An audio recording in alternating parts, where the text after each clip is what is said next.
All right, Chastity, is the coast clear? Can we bring Devil Went Back Down to Georgia as our bumper music today? Yes. I'm looking at our Bringing lineup. It back. I don't see any pastors of churches. That was my thought No this men morning. of the cloth. I think we're clear. We can roll that back out. But that was smart yesterday. I saw what you did. You're sneaky. I saw what you did. We kind of slid that out and rolled in something better. I was feeling a little like it was something I needed to do. So well, it's there was nothing bad harm. intended. We just wanted to have a little fun with some bumper music, and so is it back on today? We're Charlie back. Daniels. Charlie Daniels. Okay, good. Yeah. Well, what were some of our other options? We had the Toby Keith song. Yep. Right. That was and going to be one. we still have that one. We've got that one in the works. We can test that one out too. Maybe tomorrow. Yeah, tomorrow. You want to test it? Let's do a different bumper song every day for the rest of the week. Sure. Love that idea. Yeah, that'll be a lot of fun. Marc McMain, we're going to have a good show for y'all today. So, Chastity, last night I downloaded an app on my television called the Angel Studios app. And this is, I guess it'd be like a Hulu or, one of the movie/content apps that you can get. And they have their own studios where they make their own creations, both movies and series. Okay. But everything with this, I believe, is faith-based, right? So it kind of comes from a Christian, I'm not going to necessarily say conservative, but just kind of from a Christian perspective. Sure. And I've only begun watching one movie that was called Shift, got halfway through, got sleepy, went to bed. But they have some other neat movies in series. One of them is called Homeland. And the actor is a guy you would remember from Desperate Housewives. I can't remember his name. I don't remember Hollywood stars' names. I love that show. But he's the guy with the blonde hair and the blue eyes. Very distinct-looking guy. Okay. I think his first name is Neil.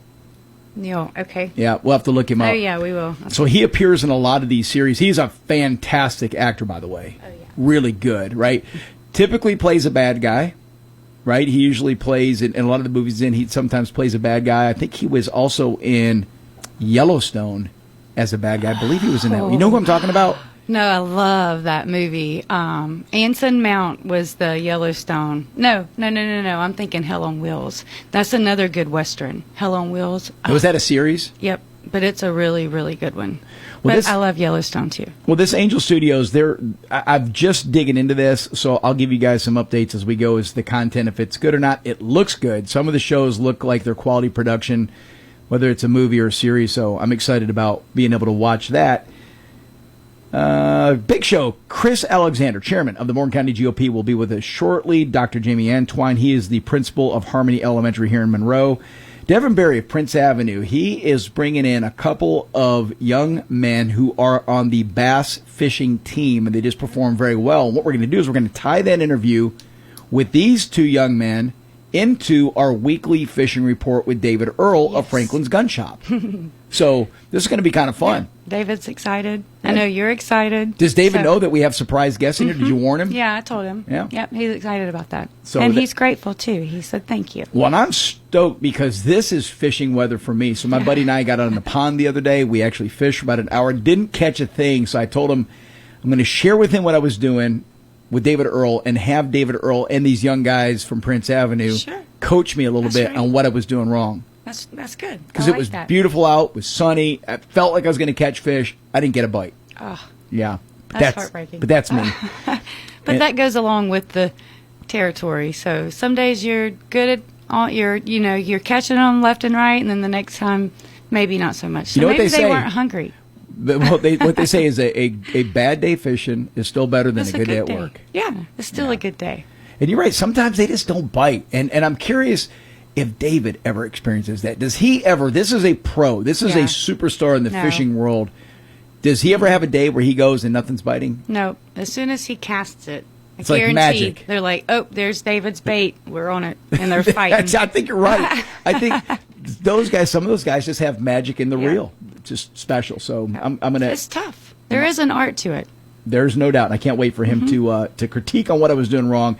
And it's going to be a fun interview with these young men.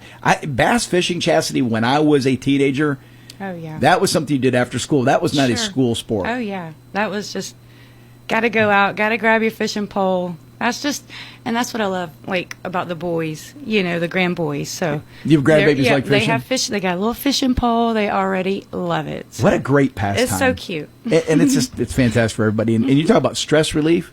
Absolutely. What a on the great water. pastime.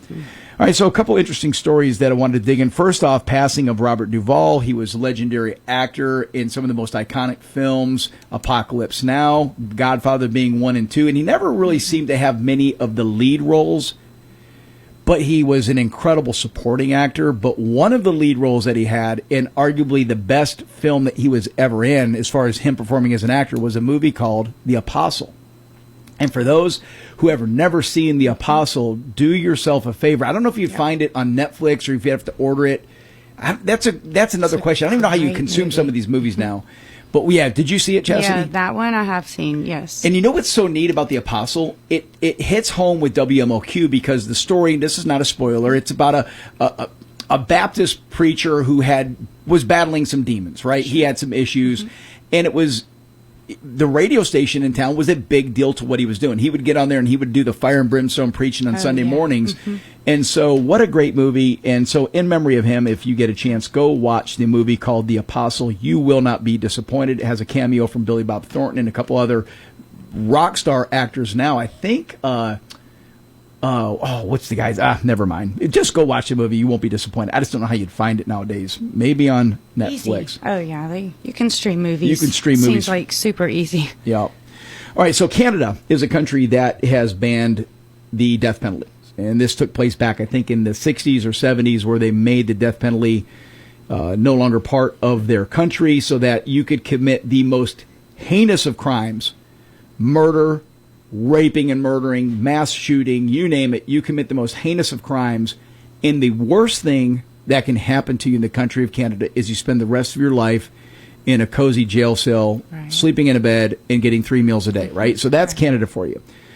But they have rolled out a program called MAID, and this is like an assisted death program, so that if you have had enough of living, that they will actually allow you to kill yourself, euthanizing human beings. Wow. Right? Doctors do it. It's a doctor-assisted death. It's no doubt in my mind it's murder. I mean, this is no different than abortion. This is just murder. But I find it just fascinating that a country who is just hell-bent committed on being sure somebody who has murdered, raped, pillaged, destroyed people's lives, mass shootings, you name it, whatever it is, they will never see the death penalty. But if you go into a doctor and get permission, they'll put you down like a dog. That is really kind of eerie. It is. It is eerie. So the parents of Keanu Vafian, a 26-year-old kid from Ontario, I say kid, he's a man. He's a kid to me, from Ontario, was battling some issues, depression being one of them. I think he also had some other health issues that he was struggling with, diabetes, and I think he was having some of the issues from diabetes. I think he lost his sight in one eye, and he was fascinated with this MAID program, this assisted death program that Canada offered. And the parents, you can imagine just the treachery of the parents. This is the last thing that you want your son, albeit battling some issues, the last thing that you want him contemplating is death. And so worse than that, it's not just contemplating death. You now have an avenue that you can go to and you can get help in killing yourself in Canada. And so he then started to show some signs that he was coming around and that he was maybe getting his life right, getting some therapy, getting some help, and was doing pretty well. And then he fell back into that depression and ultimately found a doctor that met his needs, checked the boxes he needed to check, maybe kind of coached him through the process, and successfully allowed him to kill himself. Jeez. Doctor murdered him, in my opinion. I agree. But this is Canada. This is a leftist-leaning country. This is leftist-leaning ideology, and this is just another example of how the level of hypocrisy to have a country that allows this, but if you go and you shoot up a school, you do not have to worry about dying. Insane. It is. That is the definition of insanity, in my opinion. Just stunning. When I read that story today, my heart goes out to the family. Absolutely. Well, hey, even Barack Obama can smell a stinker when he sees one. And that is, in California, the homelessness issue is out of control, and Barack Obama has finally broke his silence, came out and he said this is an atrocity of what's taking place in California. No duh. We've all been talking about this for years, that the way that California is doing it is not the way it should be done. Over a decade, this has just been completely mismanaged. And so he's come out and said, hey, look, this is a losing political strategy. This shouldn't be a political strategy. I found that an odd statement. This should just be admitting it's the wrong approach to addressing homelessness. We have to have a compassionate plan to treat those that need help, but we also have to have a smart strategy to be sure that living on the streets is not the solution. Sure. It's not good for anybody.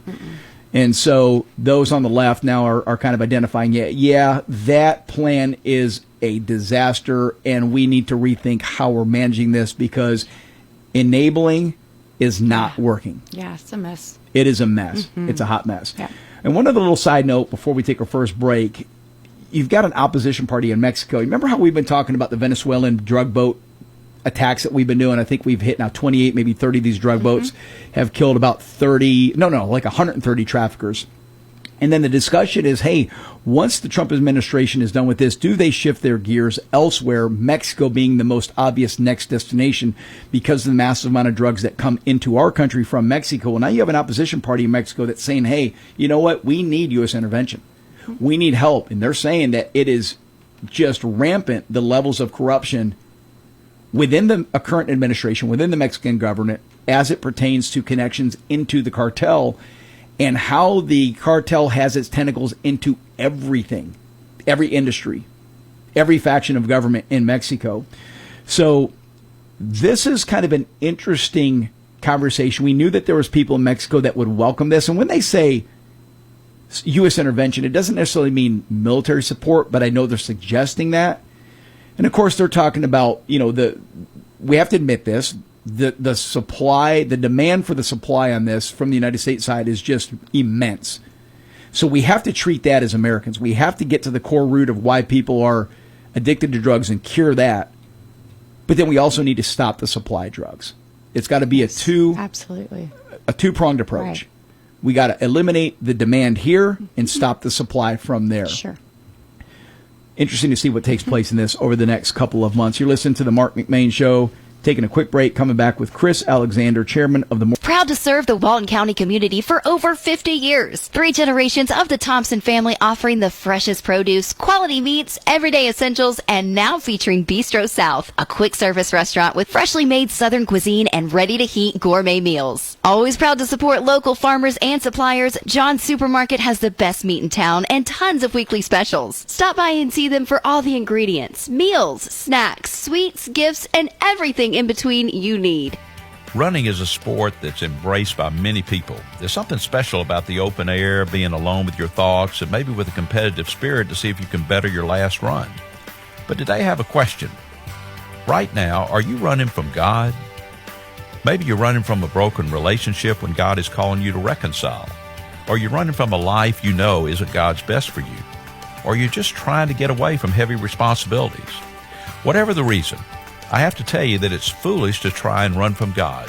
Think about it. There is nowhere on the face of the earth that you can escape Him.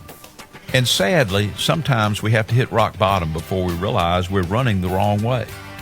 Which way are you running right now? Isn't it time to stop running from God and start running with God? This is Bryant Wright, speaking right from my heart. For more on this and other topics, visit rightfromtheheart.org.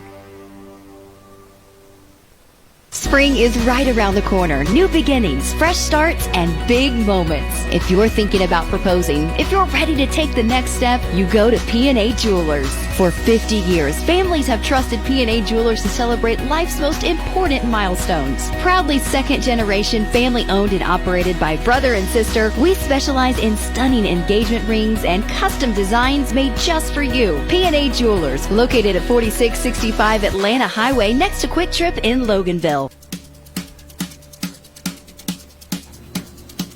And welcome back, Marc McMain. With me now, my buddy Chris Alexander. He is the chairman of the Morgan County GOP. Chris, how are you doing, sir? Mark, I'm doing great. How about yourself? I'm doing good. I heard you guys had a good time last night, so I'm curious to see what's going on in Morgan County. You guys are a busy Republican Party. Y'all don't just get together and eat supper. You get together, eat supper, and you do stuff. So tell us about last night. What happened out there? You know, it was a great time. Every year, well, I'll say every year, for the last 26 years, the Morgan County Republican Party has celebrated President's Day And we've always used Bonner's to cater. And even though they lost their facility, they're still doing our catering, by the way, which is a really neat thing. And then we have a lady by the name of Barbara Tamplin, who, of those 26 years, she's done 25 years speaking about a different president each and every year, and that's been an excellent thing. That's so cool. But yes, we had about 90 people there. Wow! And it was a great turnout. We had Houston Gaines campaign was represented there.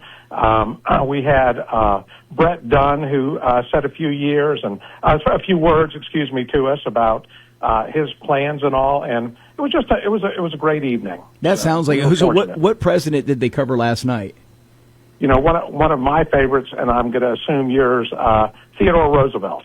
Yeah, that had to be good. I know Jeff Hood called me on the way to the station today and said he went. He said it was fascinating that she doesn't just share a story or share the history, but she shares little stories about, unique, quirky things. He was saying something about, I guess, that Teddy's wife, what was this about a snake in her purse, that she kept the snake in her purse as her little pet? They had a whole menagerie in the White House, so I found all of it interesting, including a hyena, by the way, and a bear, of all things. So, all I can tell you is they were interesting times.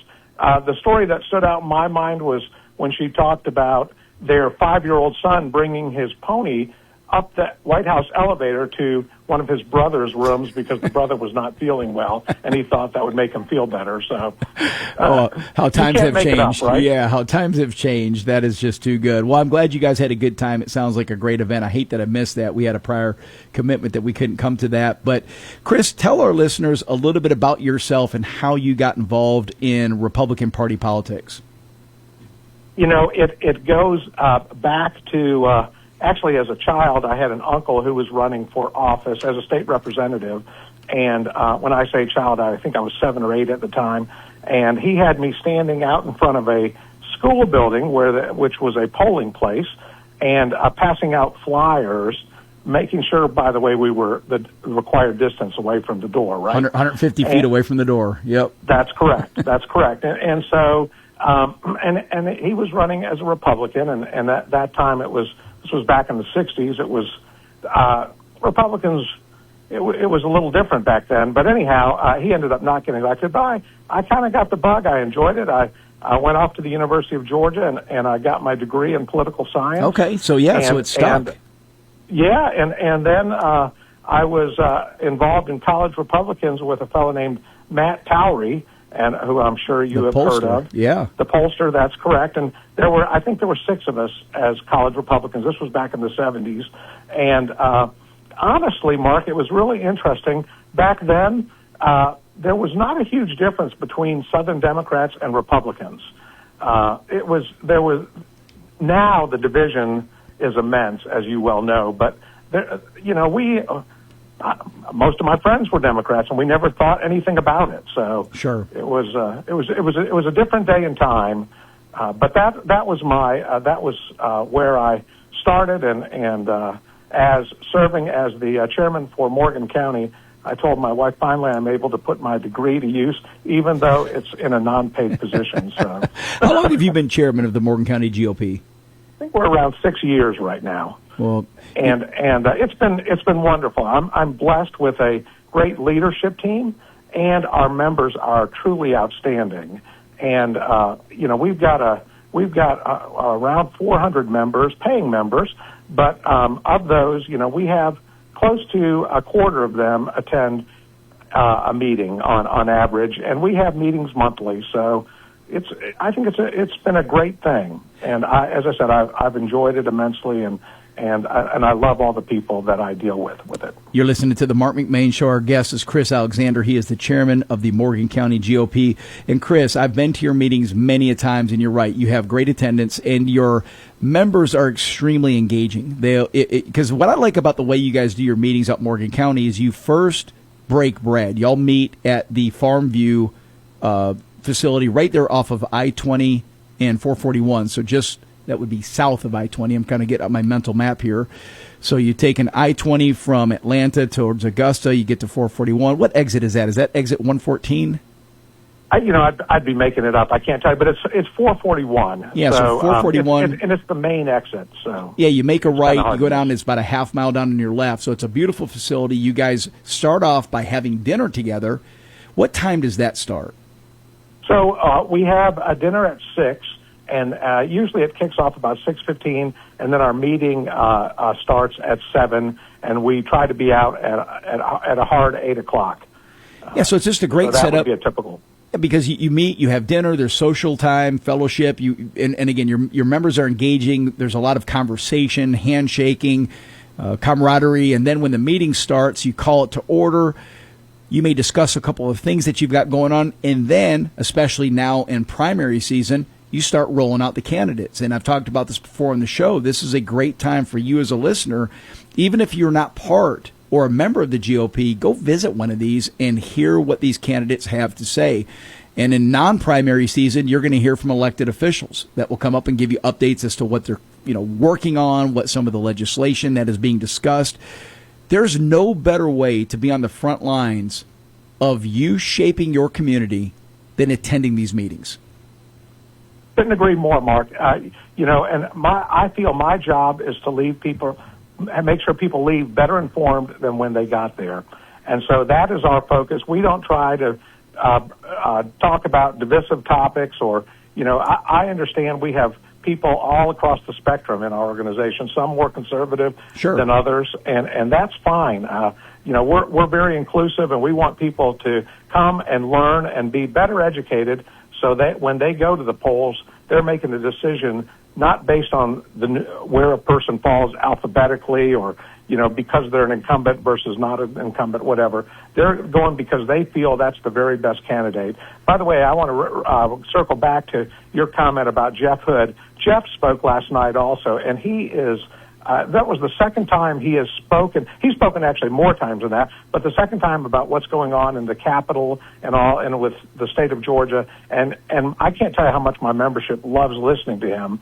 Jeff is actually a member of our group. He's from Morgan County originally. He is a native, but he's also the vice chair, as you know, in Oconee County. So Jeff, I don't know that there's anybody that does it better because we actually have him as a regular on our show to give us an updates. And again, he comes from a very neutral perspective where he just goes and he'll listen, he'll observe, and then he comes back and he reports on what he heard.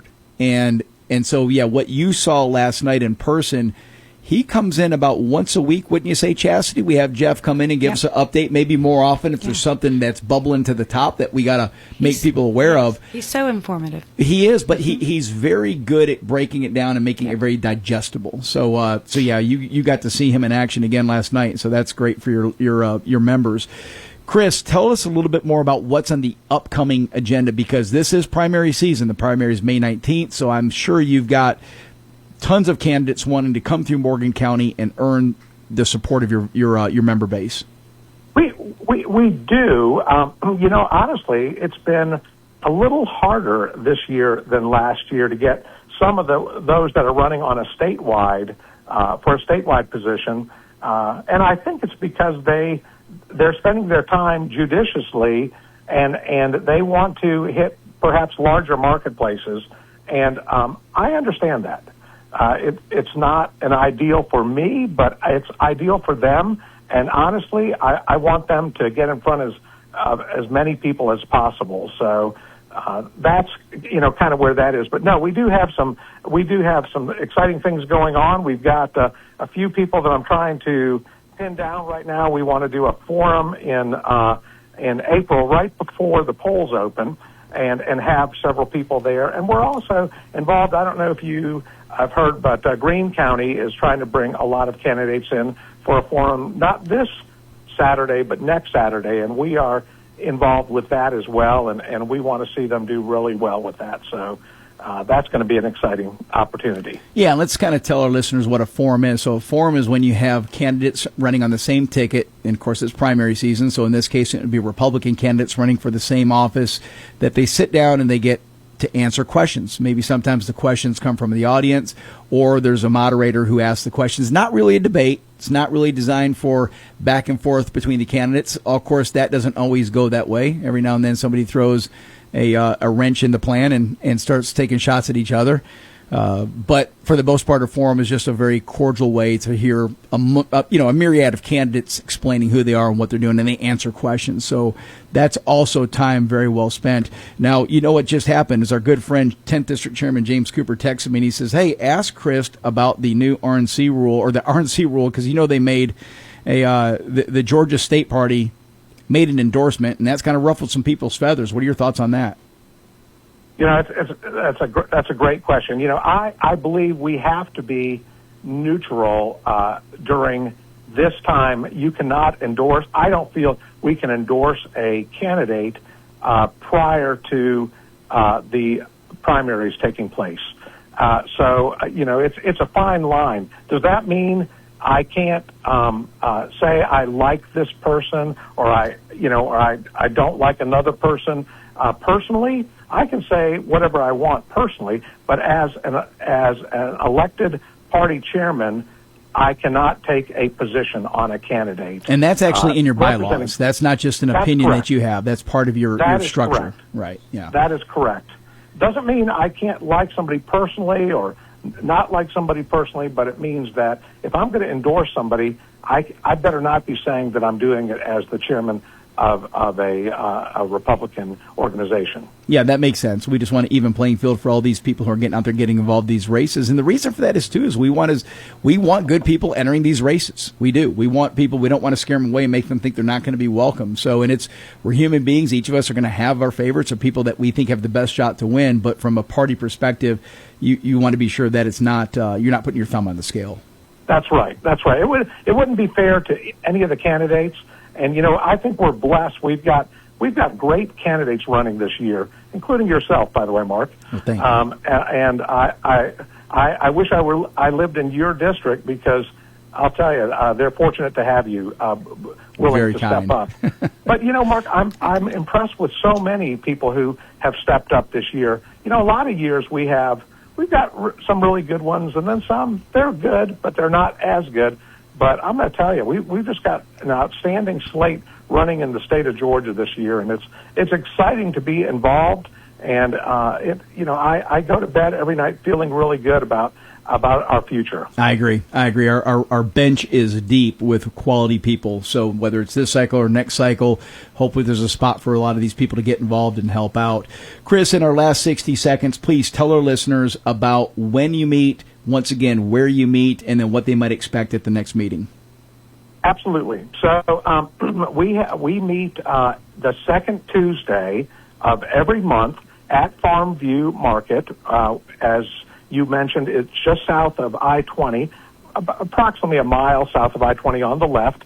And if you haven't been there, they're a phenomenal place. They sell primarily Georgia-grown products, whether it be butchered products or dairy or fresh vegetables, what have you. They also have a nice dining facility that serves breakfast and lunch. They're great, and we're fortunate to have them in our community. But our meeting starts at 6.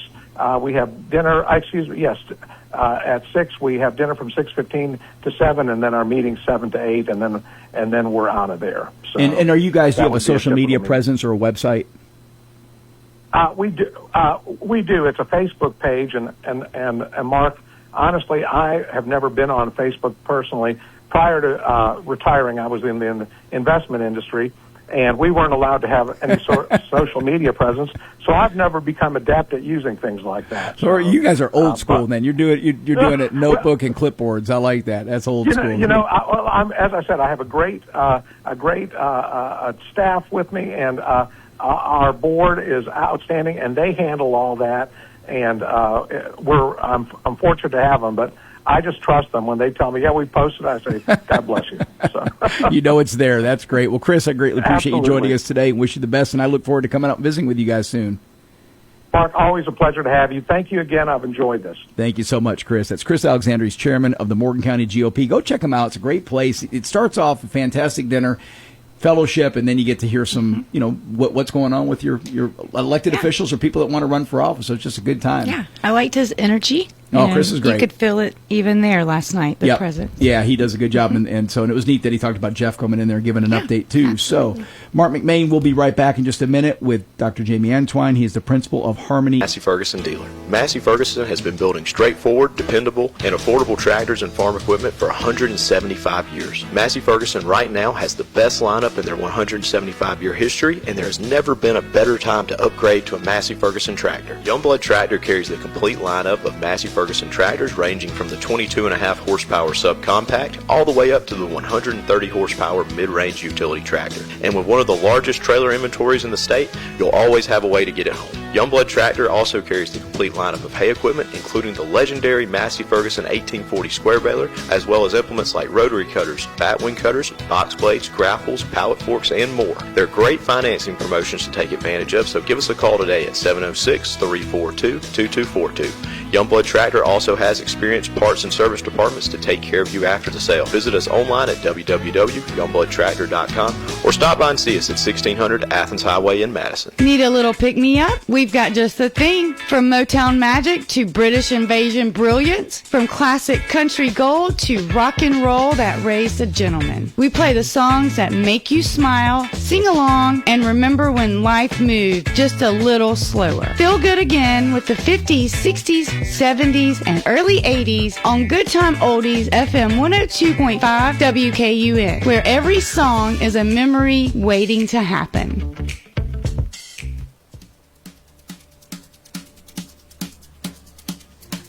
And welcome back. Marc McMain, our next guest in the studio, is Dr. Jamie Antwine. He is the principal at Harmony Elementary School. Jamie, thanks for joining us today, sir. Thank you for having me on. You gave me permission to call you Jamie. Is that okay? Absolutely. All right. I've been called a lot worse than that. Well, I'm all about titles now. You've earned the title. No, Jamie's perfect. Well, I've known you for a bit. Yep. I guess when I met you, were you at Monroe area when I met you? That's right. I was at Monroe Area High School, and I think we met several times at the, maybe the Rotary Club? Rotary, yeah, because you would come in with the kids when we recognized the Student of the Month or Student of the Year. Yes, sir. So I was president of the Rotary Club for a bit, but that's how long ago? So when did you start at Monroe? So I was at Monroe in 2015, but before that, I actually was the first AP at Harmony. That was my first assistant principal job, was at Harmony Elementary in 2012, if I remember right. I had a little more hair at that time. And so 2012 to 15, I was at Harmony. Okay. And then I went to Monroe Area High School as assistant principal for 8 years. So this is kind of a homecoming then for you to come back, yeah? It is. It's been a minute since I've been here, but it's been really good because there's still a lot of staff that was here when I was here 10 years ago. And so it was good to kind of reconnect with those folks, just some really good folks out there at Harmony, and they brought me back, which is a surprise to me, I guess. But but it's been great. It's been great to be back. Well, our very own Amanda is the one that orchestrated this interview, and we love it. We've had on the principal of Monroe Elementary School, Dane Callahan. Yep. We've had on Loganville Middle School, Brian Hobbs. Yeah. Who else do we have? We had on Walnut Grove High School, Lindsay Allen. Uh-huh. I hope I'm not leaving anybody out. So we enjoy this because the school system is vitally important to not just people like myself whose kids have graduated and since moved on, but everybody. It's just your community. It takes the direction of the school system. It's that important. And so we've got others scheduled as well for Oconee and Barrow and other school systems, but it's just this is time well spent. So let's find out about your journey. How did you get into education? Yeah, so I didn't know exactly what I wanted to do in high school, and I saw a video of a coach that when I was playing football, and this coach just made a ministry out of what he was doing, and I said, man, that's what I want to do. And so some years, probably some extra years in college. After I got through with that, wound up. My first job was at Oconee County High School. Really? Okay. And that's where I grew up. I'm a longtime Oconee County resident. So when I got that job, I went back to Oconee, and it was an interesting homecoming there. And I coached for about 11 years. So I bounced around to some different places. Okay. And I wound up in Walton County at Walnut Grove High School in 2010, if I remember right. And so I've been here ever since, just some different roles in different schools. But I find it interesting. So you knew as a teenager then that you wanted to go take a path as an educator. Yeah. It's kind of crazy how the Lord kind of worked that out at that time, and I was able to kind of connect that. As probably most 18-year-olds, there were some other things I thought maybe that's what I wanted to do, sure. But I kept coming back to education. But I'll tell you this: I've had limited experience in either helping out with doing various things at high schools, whether it's in a volunteer capacity or doing the financial literacy. Back in the day, I would actually go and I would teach karate at elementary schools, so the public school system. This was back in the 90s, keep in mind. They would invite me in to come in and add like an auxiliary program where we would teach martial arts to elementary school kids. There's something special about that, working with young people. Yeah. It is just, it is a calling, and I could see the willingness to make this a career when you are actually helping young people change the trajectory of their life and make an improvement. So I appreciate people like you who are willing to do this, because it's not easy. These are long days that you guys, even if you're just a teacher. I've had some teachers on. These are long days. Yeah, our teachers, I tell them all the time, I don't know how they do it. They're in there, especially our kindergarten teachers. They work and they work and they just keep coming back. And we've got a great staff at Harmony. We really do. But yes, the teachers are amazing people for sure. And then if you go back to the high school side, like for you, I'm curious, when you were going back and you were coaching at Walnut Grove or whether it was Oconee County High School, did you teach and then coach after hours? Was that your day? Yes, sir. So that's got to be a 14, 15-hour day. Oh yeah. It was, when I was younger, I could handle it a lot better. I will say, when I first got my first assistant principal job at Harmony Elementary, I had a gentleman come to me during car riders. It was August. It was 90-something degrees. And he said, do you miss coaching yet? And I said, well, it's about 95 degrees out here right now. In about 10 minutes, I'm going to go back in my office. In about 20 minutes after that, I'm going to go home. So, no, I don't miss it a whole lot right now. But, no, it was, coaching was a great thing for me. I was very blessed to be around some really good people, some really good kids.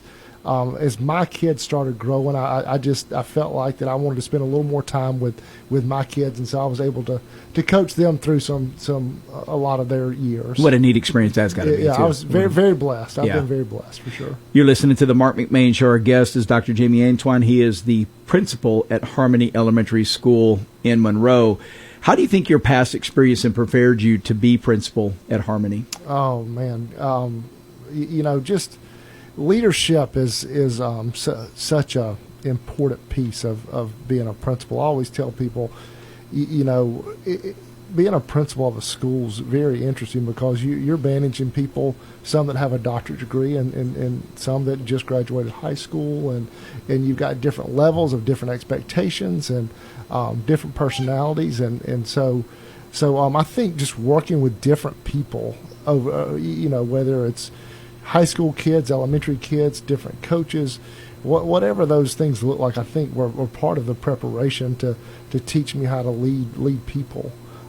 So I think that answered your question. Yeah. I hope it did. No, that's spot on. I mean, it's something that I think you look at, again, we said this before when we had, maybe it was Brian Hobbs was on the show, and I'm thinking, man, when you are the principal of a school, you are the CEO of a very complex company, right? Because you have staff, and that's teachers, and of course your admin, and then the facility staff that you have to take care of. You have P&L responsibilities. You've got the student body, then you got parents that you have to deal with. And all the while this is going on, you got to be sure that your benchmarks are maintaining for education, or whether it be sports or whether it be the arts. So there's all these different areas that you have to be acutely aware of what's going on in each one of them. So think of this, the CEO of a normal company probably only has to deal with half of that or a third of that. So you wear a lot of hats. Well, and I think the key to it is having really good people around me, because I'm not near as smart as a lot of the people around me are, but I've got some amazing people that do amazing things at our school every day. How many assistant principals does Harmony have? We got one. Okay. Yeah, we've got one assistant principal and one instructional coach. Okay. And those ladies work extremely hard to keep me from messing things up. And what was the draw to Harmony? Was it because you were there before? Yeah, so when Harmony came open this past spring, I talked to my current principal I was working for. She and I kind talked through it, and she said, Jamie, it just makes sense for you. She said, I've heard you talk about harmony before. I know your passion for harmony.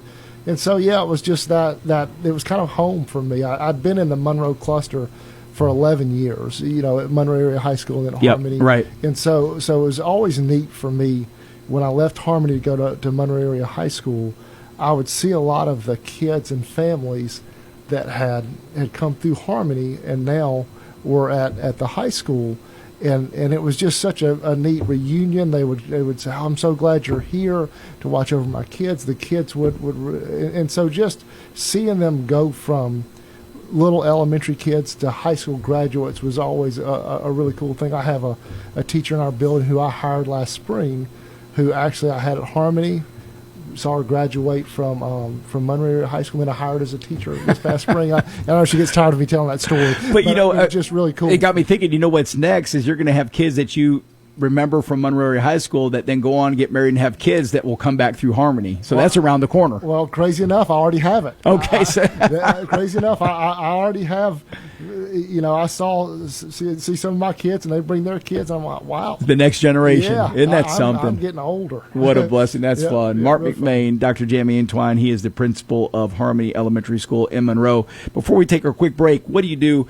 You're burning the candle at both ends. You work with these long days. I'm assuming I do the math. It's probably 10, 12-hour days.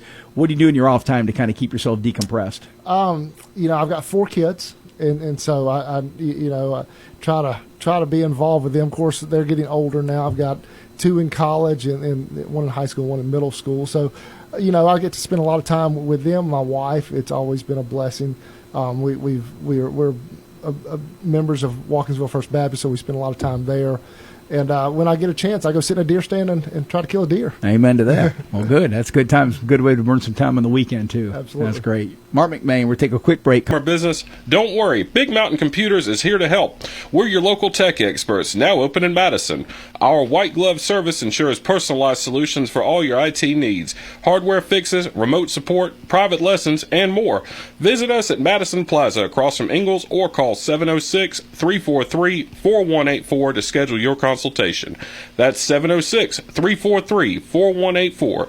Big Mountain Computers, turning your mountains into molehills. Serving Loganville and the surrounding area for over 25 years, it's the Main Street Barbershop, 305 Main Street next to Braxton's Auction in downtown Loganville, offering old-fashioned service and modern-day styles. Appointments available and walk-ins welcome. Open Tuesday through Saturday with a friendly staff and atmosphere. That's Main Street Barbershop in downtown Loganville. Call 770-554-3300 or go to mainstreetbarberloganville.com to learn more.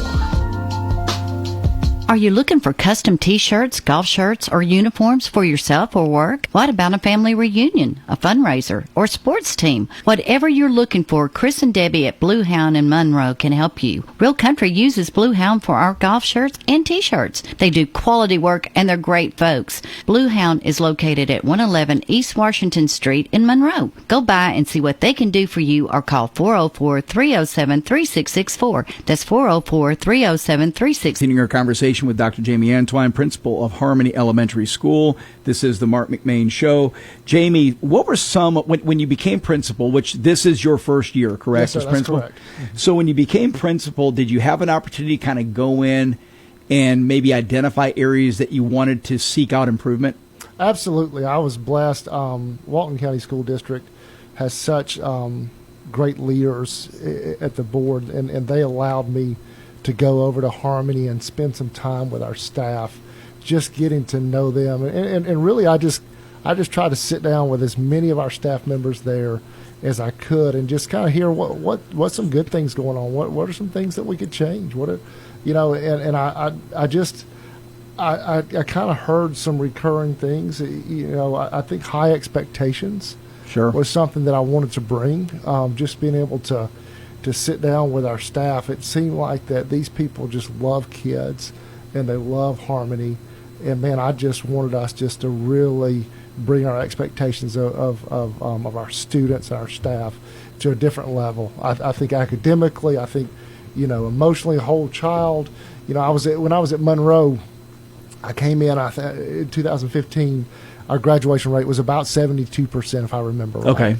by the time I left, we were about 94%. Think of that. See, I love that type of story because there is no doubt when you look at the improvement of the school system, the public school system in this area, it has definitely elevated over the past 10, 12 years. 100%. And that is, you're right, it's leadership, it's the, whoever we have as superintendent, it's the school board, but it's also the leaders of the schools and it's the teachers, right? Just Absolutely. everybody buying into this. And so the best thing that I can tell you is, like, when I have gone to visit some of the schools in this area, there is a palpable energy and enthusiasm in the school when you walk in. You feel it. Absolutely. You can feel the energy amongst the students. You can feel the can-do spirit of the teachers, and then, of course, the leadership. Just everybody seems to be singing from the same hymnal. It's not perfect. I get it. Like any corporation, you're going to have, disruptions and off days. But I can see it from the outside what's taking place. And I applaud you, not just you and your team at Harmony, but across the spectrum at all these school systems, what's taking place there. What would be some benchmarks that you had set going back to elementary school? Because I know a big deal elementary school is reading. So what do you, when you go in, do you say, hey, this is an area that I want to be sure by the end of this year or the end of next year we're at this level? How do you measure that? So what we've done is we've sat down as with assistant principal instructional coach, and we kind of say, hey, where do we want to be? What can we do? Our leadership from the county office comes in, and they help us, design some goals, design some ways to get there, and then we get with our teachers and say, hey, where are we at? What can we do in your classrooms? And so just trying to get everybody together. We have what we call a building leadership team where we bring in some of our teachers and our leaders in the building, and we try to meet and try to, I think right now what we're kind of making a logistics meeting, but I really want that to transform and into them leading us, whether it's academics or whether it's ideas, and so we're working on getting there. We have what we call school improvement goals. Okay. And so we have those goals, and we put them out to the state, but what I really want those goals to turn into is I want our teachers to kind of guide us on what those goals are going to be. We have our ideas as leaders. But the teachers are the first, they see it right there. Absolutely. Yeah, right. They're on the front lines, and they're experts in those classrooms. When you walk in these classrooms and you see what our teachers are doing with our kids, you're just, I'm amazed. I mean, they not only do they work hard, but, man, they're competent. They're able to make those difference in those kids' lives. So one thing, kind of the measure, if you're going to have a goal, you got to measure it. And so kind of the measure, we have a MAP assessment, and basically we take one in the fall, we take one in the winter, we take one in the spring. Okay. And that's kind of our guide to when we get to Georgia Milestones test. Georgia Milestone tests are the ones that go on CCRPI, and they're the ones that we get. Everybody sees in the paper. Okay. But the MAP scores kind of tell us how we're going along. Little benchmarks along the way. That's right. Yeah. Exactly right. And so we had a lot of growth our fall to winter. I was so impressed with our it is impressive. It was really good. So we've got some positive things happening. I had a candidate on for state school superintendent a week or two ago, and we were discussing some of this, and I don't know if he misinterpreted my question, but what I was suggesting is that if you were to take a failing school system and you were to take a thriving school system, or just take a failing school, not a system, just a school individually in a successful school, could be in the same state, could be across the country, I don't care. I think the one common denominator that you'll see is parents' involvement. Oh, 100%. And so the question I had for him, and I'll kind of throw this back at you, is how does a school that, my gut is I'm willing to bet that at Harmony you have great parent involvement, but if you didn't, how do you get parents to engage more? So, one thing that's nice about an elementary school is parents still come. At the high school, the only way to get them to come is to the football game, the basketball game. Yeah, high school students don't want their parents to come. Right. It's a different animal. But so what we've tried to do at Harmony is our PTSO is amazing. They those ladies, golly, they work hard, and they provide opportunities for our families to come in, and I think part of that is you got to make them feel welcome. So our front office ladies, when you walk in our building, our front office ladies are welcoming you. And so when you feel welcome, you get those parents involved. And then what we have is we've got some Title I money. And Title I, I won't go through all of it because I know we don't have time. But it's a way that we can fund some different things to help. And one of those things is parent involvement. And Pam Peters, who's our Title I parent liaison, we have a parent room called the store room, where parents come in, and she does workshops and addresses some things that parents need to know, whether it's social media, whether it's the map, all those things. But then I think another big part is just having some extracurriculars. We offer several extracurriculars. One is archery. Our archery team, coached by our PE coaches, Coach Croxton and Coach Burke, just won number one in their tournament on Friday, which is a big step for us. That is cool. Because elementary school. Elementary school. Wow. And they shoot and they do a great job there, and those coaches do a fantastic job. And so we try to do some extracurricular things. We're going to offer Fellowship of Christian Athletes huddle next year.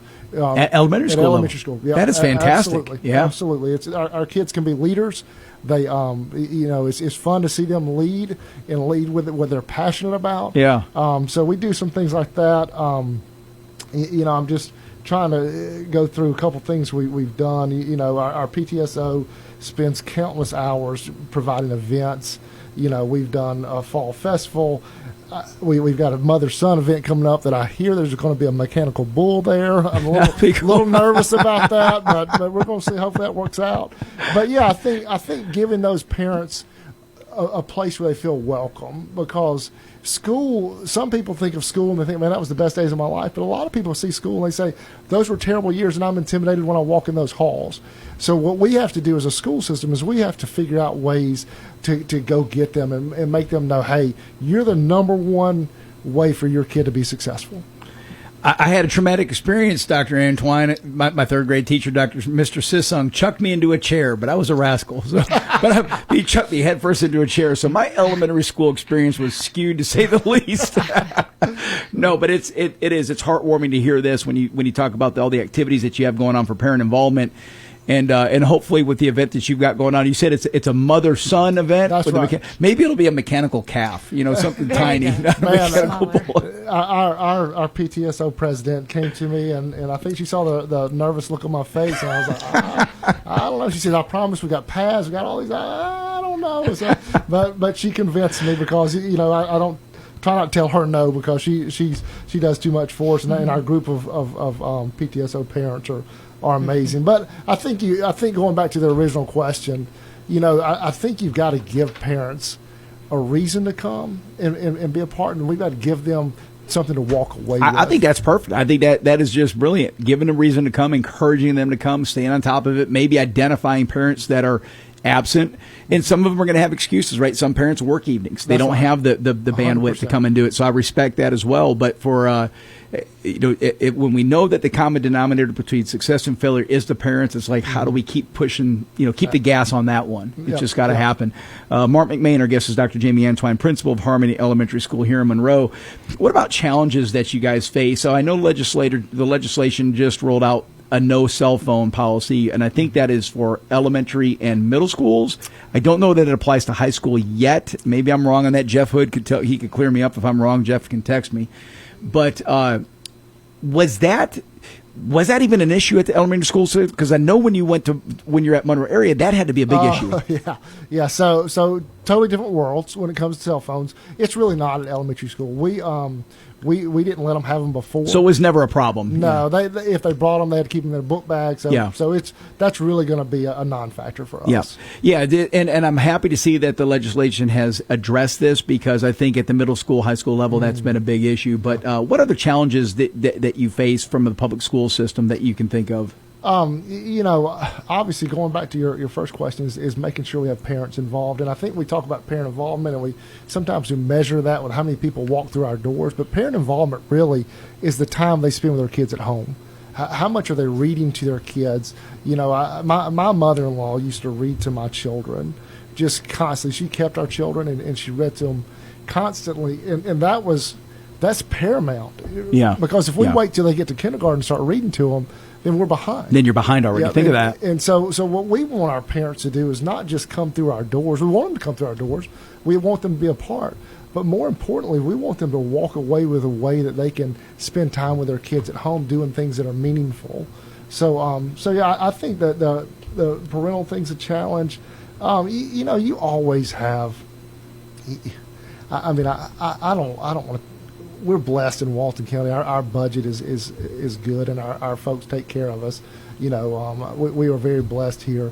So I won't even say budget's a concern for us. Yeah. Our leadership does such a great job of taking taxpayer dollars and putting it to work in places. You have the resources to get it done with you. And so our folks in Walton County do a great job with that. So I think one of the biggest challenges is this time of year when we get to hiring is hiring the right people. We want to get the best of the best for our kids at Walton County, and especially at Harmony. I'm selfish. I want to take those best teachers, and so our county's done a great job of giving us a pay scale that competes with our neighbors. We're in a great location, so we're able to get a lot of good teachers. But I think that's really a challenge as a leader is I need to get the best people in our building in front of our kids. I think that makes all the difference in the world. There's no doubt every corporation that's successful has great people. That's Absolutely. A big part of it. So one thing else I'll leave you with, we've got just a few minutes remaining here. One of this kind of pops up in all of my interviews with school board members, with the candidates for state school superintendent, with the leaders of school like yourself. Big deal for me. Education obviously is, that is a given with what we're talking about in regards to elementary, middle school, high school. We want to be sure that we're providing the absolute best education so we can continue to raise those scores and be top in our nation, or in the top 5 in our nation, as I think where Georgia needs to be. The element, and Chastity, you know where I'm going with this. And we'll kind of step aside from diet, nutrition. We're going to talk about exercise. What I would love to see, and I'm not putting you on the spot, I'm just kind of you and I talking as buddies right now. I would love to see a more regiment exercise program starting at the elementary school level. I'm not talking 30 minutes of recess, kicking a ball against the wall. I'm talking about a formal education or a formal regiment program, whether it has a background in track and field, whether it has a background in martial arts, whether it has a background in Pilates, I don't care what it is, you name it, right? Pick something and make this a part of the regiment. And the reason I say this, I think as a country, we have a habit, if we wait till a problem is an epidemic before we address it. Mental health crisis. And now the next one is they're guessing in 10 years that around 50% of Americans will be obese. Right now, adolescent diabetes and childhood obesity is just through the roof. Do you see an appetite for something like that at the elementary school level? That somebody would, whether it came from a federal initiative, a state initiative, a local initiative, where there was, hey, every day your kid is going to have a 45-minute, bring a change of clothes. They're going to be gassed when they're done. I'm talking that level. You're talking about during the school day. I'm talking during the school day.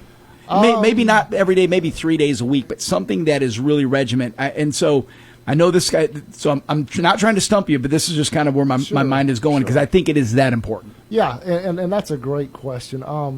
We're blessed here in Walton where we've got 2 PE teachers, and so we're able to give our kids PE twice a week. So they do some really cool things. As far as regimented as, like you said, yeah, I don't know that we're there, and I'm going to tell you why. Is we have so many standards to meet and so many things that are on the plate of our staff, trying to find an extra 45 minutes. Time is a premium. It is. Yeah. And that's our hold up right now, I would imagine. And I'm not knocking the PE teachers, because I remember my PE teachers when I was in elementary school. They were phenomenal. I mean, it was work. So and so just being absent from the school system, in the back of my mind, you always have a group of kids who are sitting out or not participating and not taking part of what the PE teachers are rolling out.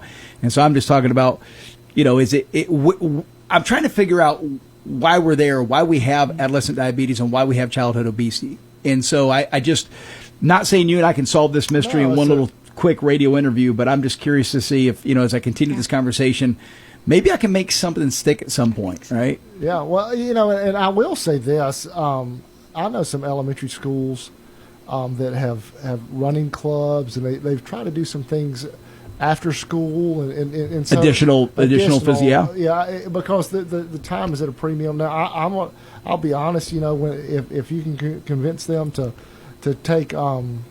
God, I got to really be careful how I'm saying this.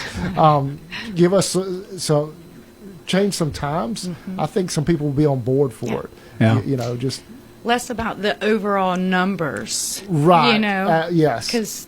So what is the PE program at an elementary school right now? What is the average? Is it 3 days a week that they do? Well, each class gets 2 days a week. Okay, 2 days a week. I got you. So like at Harmony, we've got 5 classes in every grade level except for 5th. We've got 4. Okay. But every kid will have PE twice a week. Got you. Okay. And so when they get there, and one thing that's really cool about elementary PE is they still want to do it. Yeah. And so there's no sitting out. No. When at high school, sometimes you got to poke and prod a little bit. Yeah. But at elementary school, man, they look forward to it, and most kids are looking forward to it. So we do get a lot of participation there for sure. Well, I that was my soapbox, and so I figured if I didn't ask you that question, it'd be unfair because I'd asked it to everybody else who's been on the show. We got 60 seconds, Dr. Antoine. I'll let you kind of close us out. Anything else that you want to mention about Harmony? Any shout outs that you want to give, or anything else that you want to be sure our listeners are aware of? I don't want to start naming individual people because I'm going to leave somebody out. But we have so many people that come in our building every day and just care about kids. They just take care of kids, and they love on them no matter where they come from. We've got teachers, we've got parapros, we've got PTSO.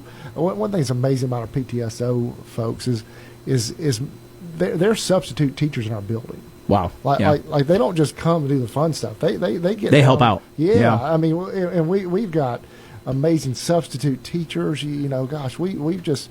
And I guess the thing I want y'all to know about Harmony is when people send their kids in our building, they're not just sending their kids, they're sending their family. And we want our families to have the best experience in those days. And we want them to, when they get through with elementary school and they leave Harmony, to say, man, that was a really blessed time in my life. That was a really cool time. And I look back, whether it's PE or recess or that teacher that taught them how to read, whoever it may be. And we want all of our folks just interacting with kids and loving on kids, and they do a great job of it. And there's not a harder working group of people that I've ever been around than the ones at Harmony Elementary School. Well, we're blessed to have Harmony, and they're blessed to have you. And so I appreciate you taking the time to visit with us today. That was great. A lot of fun. This is the Marc McMain Show. We'll take a quick break. We're going to be right back. We've got the fishing team here from Prince Avenue. We're going to have a lot of fun with this, with the fishing report. Stick around. Real country. This is Q92.3 WMOQ FM, Bostwick, Monroe, Madison. Your home for real country. Hey, this is attorney Bart Bitton with Bitton & Bitton. I live and work right here in Monroe, Georgia, and I am proud to serve this area. If you've been hurt in a car accident, you don't need some out-of-town lawyer that treats you like a number. You deserve a local lawyer you can trust, someone who lives here, works here, and takes care of people.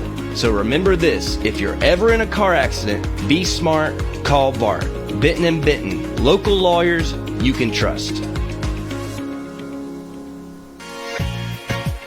Dreaming of the perfect backyard this summer? Hi, I'm Jason with Rosewood Luxury Pools. We design, build custom in-ground pools with timeless design and lasting quality. As a licensed general contractor, we handle every detail from concept to completion so you can just relax and enjoy the process. Summer's right around the corner.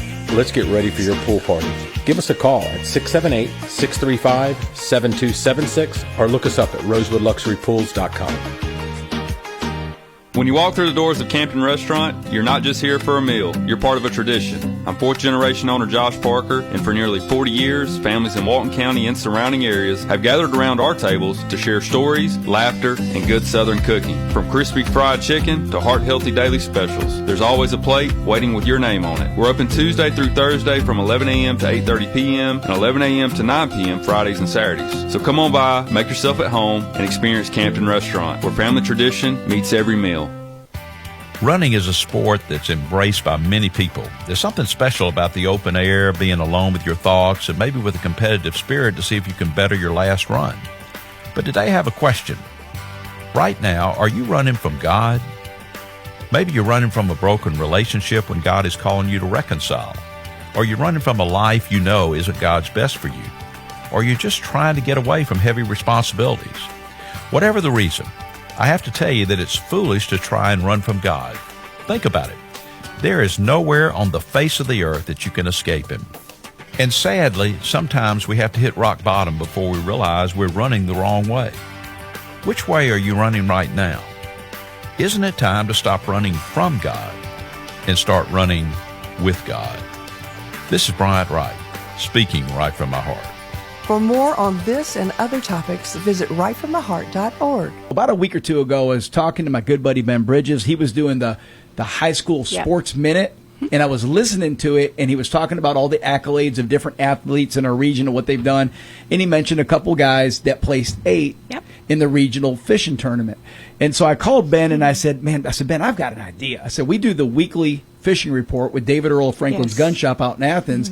Let's tie this whole bad boy together because the weather's getting better. It's fishing weather. I love fishing. So Ben pulled this off. With us, we have Devin Berry, his son, Jackson Berry, and Connor. Connor, what's your last name?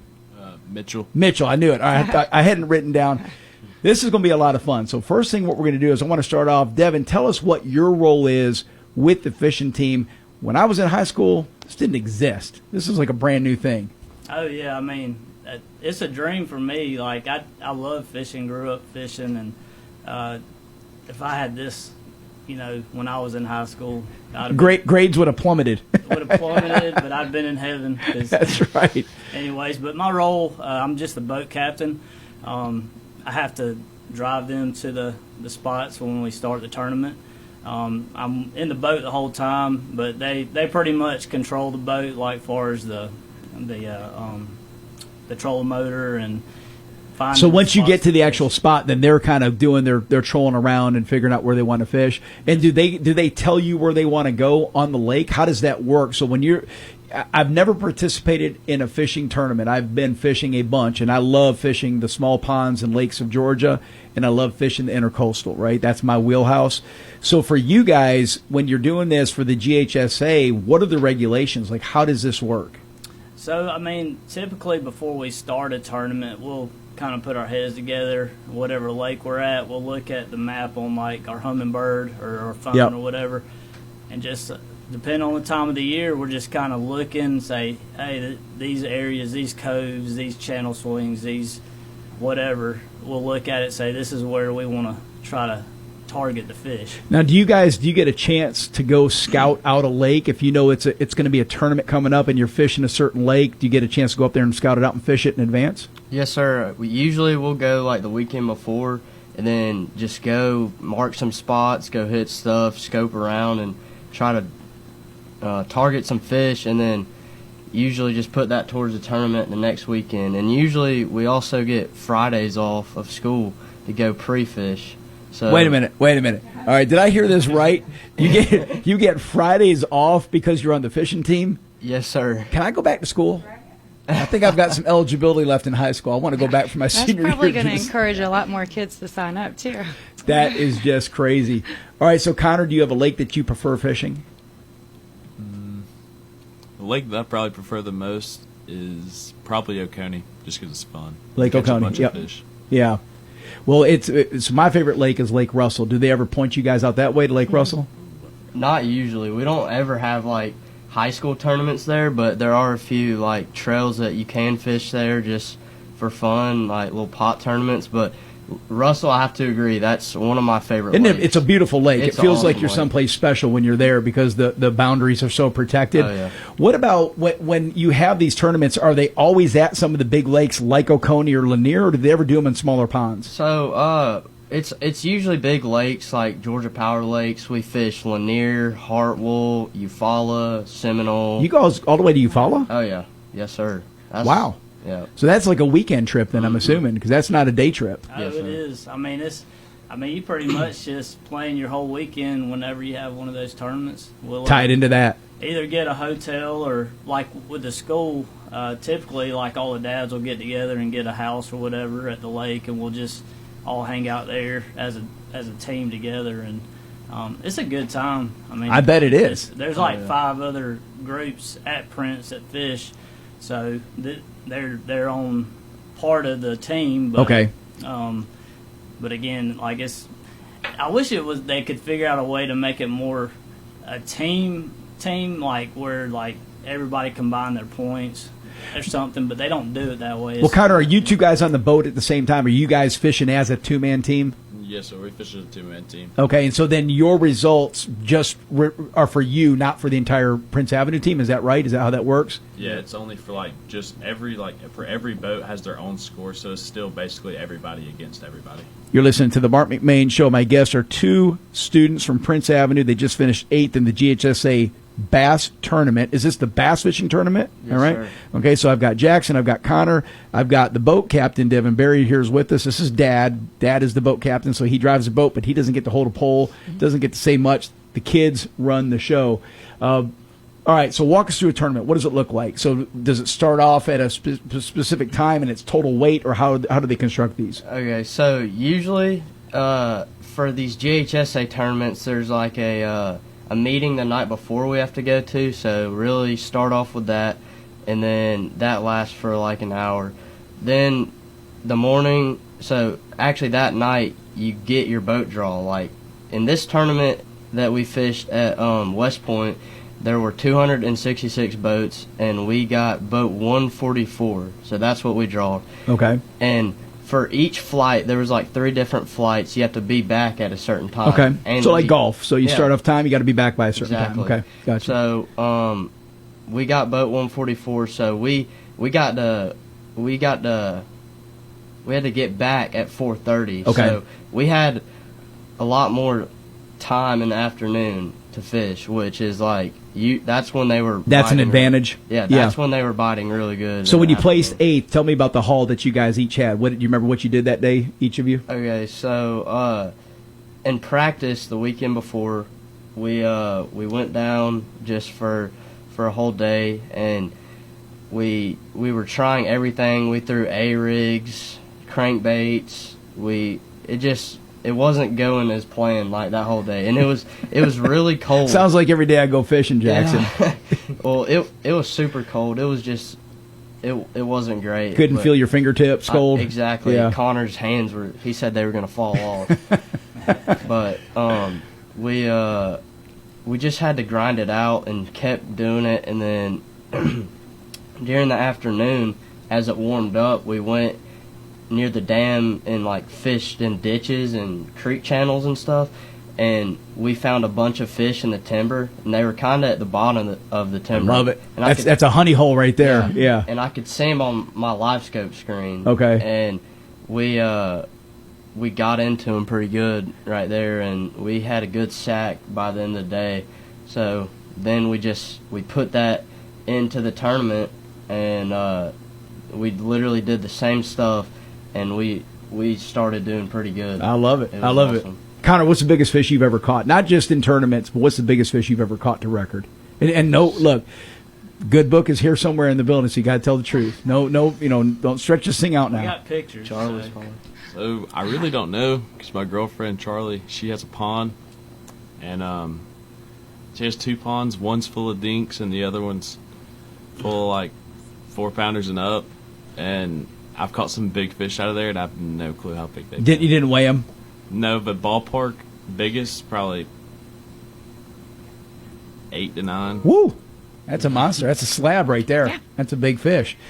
All right, boys, we're going to dig into this a little bit more, because joining us in a few minutes is going to be David Earl, Mark of Franklin's Gun Shop. Do you guys know who David Earl is? Yes, sir. Yeah. I've met him in the shop a couple times. Well, he at least at WMOQ, he's a fishing legend. I don't know about outside of WMOQ, but here he's a fishing legend, and he gives us a lot of tips. And so we're going to see what he's got to say, and then we're going to compare some notes as to what he likes to say and then what you guys have had success with, all right? Okay. All right. Marc McMain Show. We'll be back in just 1 minute.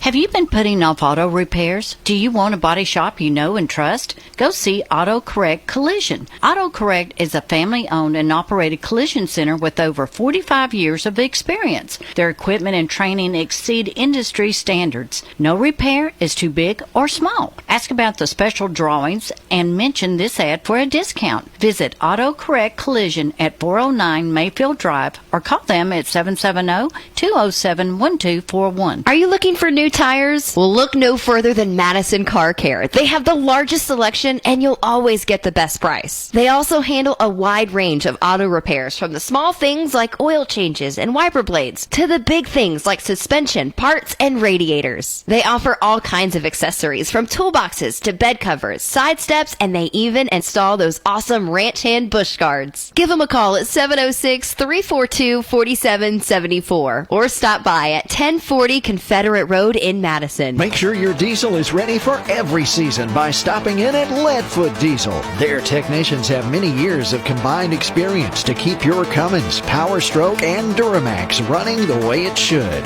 Plus, they can improve fuel mileage, perform upgrades, AC repair, and they offer tires, wheels, lift kits, and more.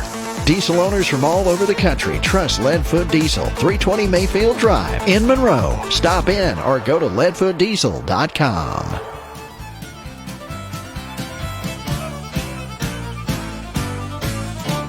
And welcome back, Marc McMain. Our next guest, joining us now, David Earl of Franklin's Gun Shop. He normally does our fishing report, and we're still going to do the fishing report. But, David, I got a little twist in studio. I have two young men. I've got Jackson Berry, Connor Mitchell. They just placed 8th in the Georgia High School Bass Fishing Tournament. So we got a little bit of fishing royalty in the house with us, David. Awesome. You're a man of little words. I knew that would be right up your alley. We want to know, start off, we're going to compare notes with you and these young men, but start off, where are you today? Are you on a lake?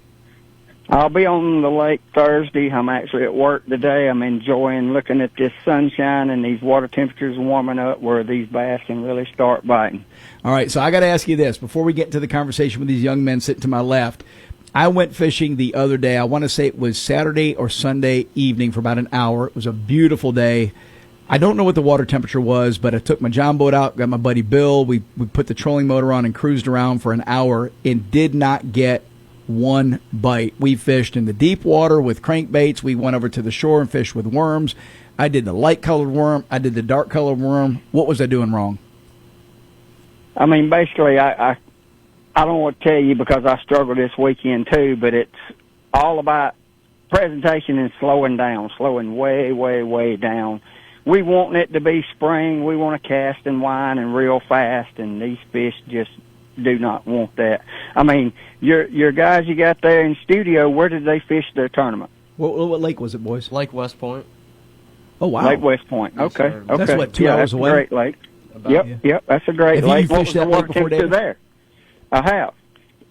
What was that water temperature down there? It was pretty low. I think it was it was upper 40s, but the bite was phenomenal for how cold it was. I mean, and it was fast presentation baits too, which was crazy. But yeah, so it doesn't. I guess it just depends on which pond or which lake you're in as to how you do it. And I know these guys, the three of y'all combined, have more fishing knowledge in your pinky than I have in a lifetime because I'm an amateur fisherman. But it doesn't matter if I'm out on the lake and the fish aren't biting. I'm still having a good time. It's still better than anything else that you can be doing. It's absolutely. So what are you doing this time of year, David, then to get better feedback or get better response from the fishing? Well, I mean, like Lake Lanier, and I don't know if these young guys are live scope gurus or not, but I have it on my boat, but I'm not a live scope guru. I play with it a little bit. What is a live scope? What does that mean? Tell. I know about the fish finder. It's your graph, and you can fish real time and throw out there and see the fish come to your bait and react to your bait. That's not whether cheating. he eats it or not. I mean, they say it ain't, but we're old school guys, and we think, oh my God, they're going to kill us because it feels like it is to them. And I don't take nothing away from these young guys that's learned it, but when you're 60 years old, you don't want to go back and relearn some new technology that you've worked for 40 years to try to find out how to throw out a buoy marker and fish off a buoy marker, not throwing out, see a live fish eat your bait. Case in point, Fisher Anaya just won the Lake Martin Bassmaster Elite Series this weekend. and he was fishing on live television, and he throws out there, and he hooks a fish, and he immediately shakes his rod violently to make that fish let go so another fish would eat his bait, and it did, and he caught the biggest fish, and he won the tournament and won $100,000. Are you kidding me? Yeah. So Did he know that he had a smaller fish on the line, and that's why he did that? He knew he had a smaller fish on the line by looking at that screen, and that's what I'm saying. I get it with live scope and all that, and it's not easy. You have to develop a skill. You have to learn to use that piece of equipment. A lot of old school guys don't want to take the time to do that. Does the live scope go on the end of your line, or where does it go? No, it's your graph with your transducer in the water. So it's and like you it's pan like around. Fish Finder, just more sophisticated. It's more advanced, and you can see live fish like literally moving and your bait. You can see their tail moving. David, you know what this is? This is AI. This is fishing with AI. I think live scope is of the devil. Yeah, a lot of guys holler that it's cheating and whatever. No, you still got to make the fish bite.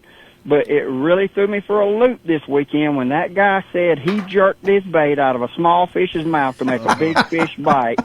You have whooped me before I ever give you my wallet. That is out of control. You're listening to the Marc McMain Show. Our guest, David Earl, Franklin's Gun Shop. I've got Jackson Berry, and I've got Connor Mitchell here with me in studio. Devin Berry is the dad, and he is the boat captain. So let's talk about this, David. What advice would you have for these young men? Boys, where is your next tournament going to be? Do you know yet? So Connor actually isn't my partner. I do Bass Nation high school tournaments, Georgia Bass Nation tournaments, but Connor's not my partner. In that? Yeah. Okay. Yes, sir. So we have a tournament at Lake Hartwell this coming weekend, and me and Connor went and practiced it. Did a little scouting out? Yes, sir. All right, so David, they're going to Lake Hartwell. At least Jackson's going to Lake Hartwell in the next one. I know you fished that with your eyes closed. Any advice that you have for these guys as they prepare for this one? The main advice I can tell them this weekend over there fishing a tournament is be very, very careful, because the Major League Fishing is over there this weekend, along with the Five Alive tournament and several other tournaments. It's heating up every boat ramp you go to on every lake this weekend. Oh, so you're saying there's a lot of traffic. To be loaded. A lot of traffic on the of lake. boat traffic. Yeah. Yes. Yeah. Great advice. As far as fishing goes, these fish are really, really beginning to get ready to do what they need to do, because a friend of mine caught several on Saturday, and he said when he picked them up and squeezed them, they were peeing. Really? That tells you something. I mean, it tells you something. They're getting ready to do what they need to do, and it's going to be a lot of fish caught. I really believe there will be. And our tournament is actually this Saturday at Lake Lanier, and it's going to rain, and I'm so anxious to go there and throw a buzzbait. The rain doesn't scare you away, David? The fish are already wet. Yeah, we went. Yeah, we went to Lanier. When was that day? Sunday. On Sunday, and it was a good bite. It was raining, and I mean they were eating. It was really good. Well, now how did y'all catch your fish on Sunday? We were just throwing a little Sakamata shad. I don't know if you've ever heard of that. It's on with a 3/8 ounce Queen's tackle jig head, and fishing in about 50 to 70 feet of water.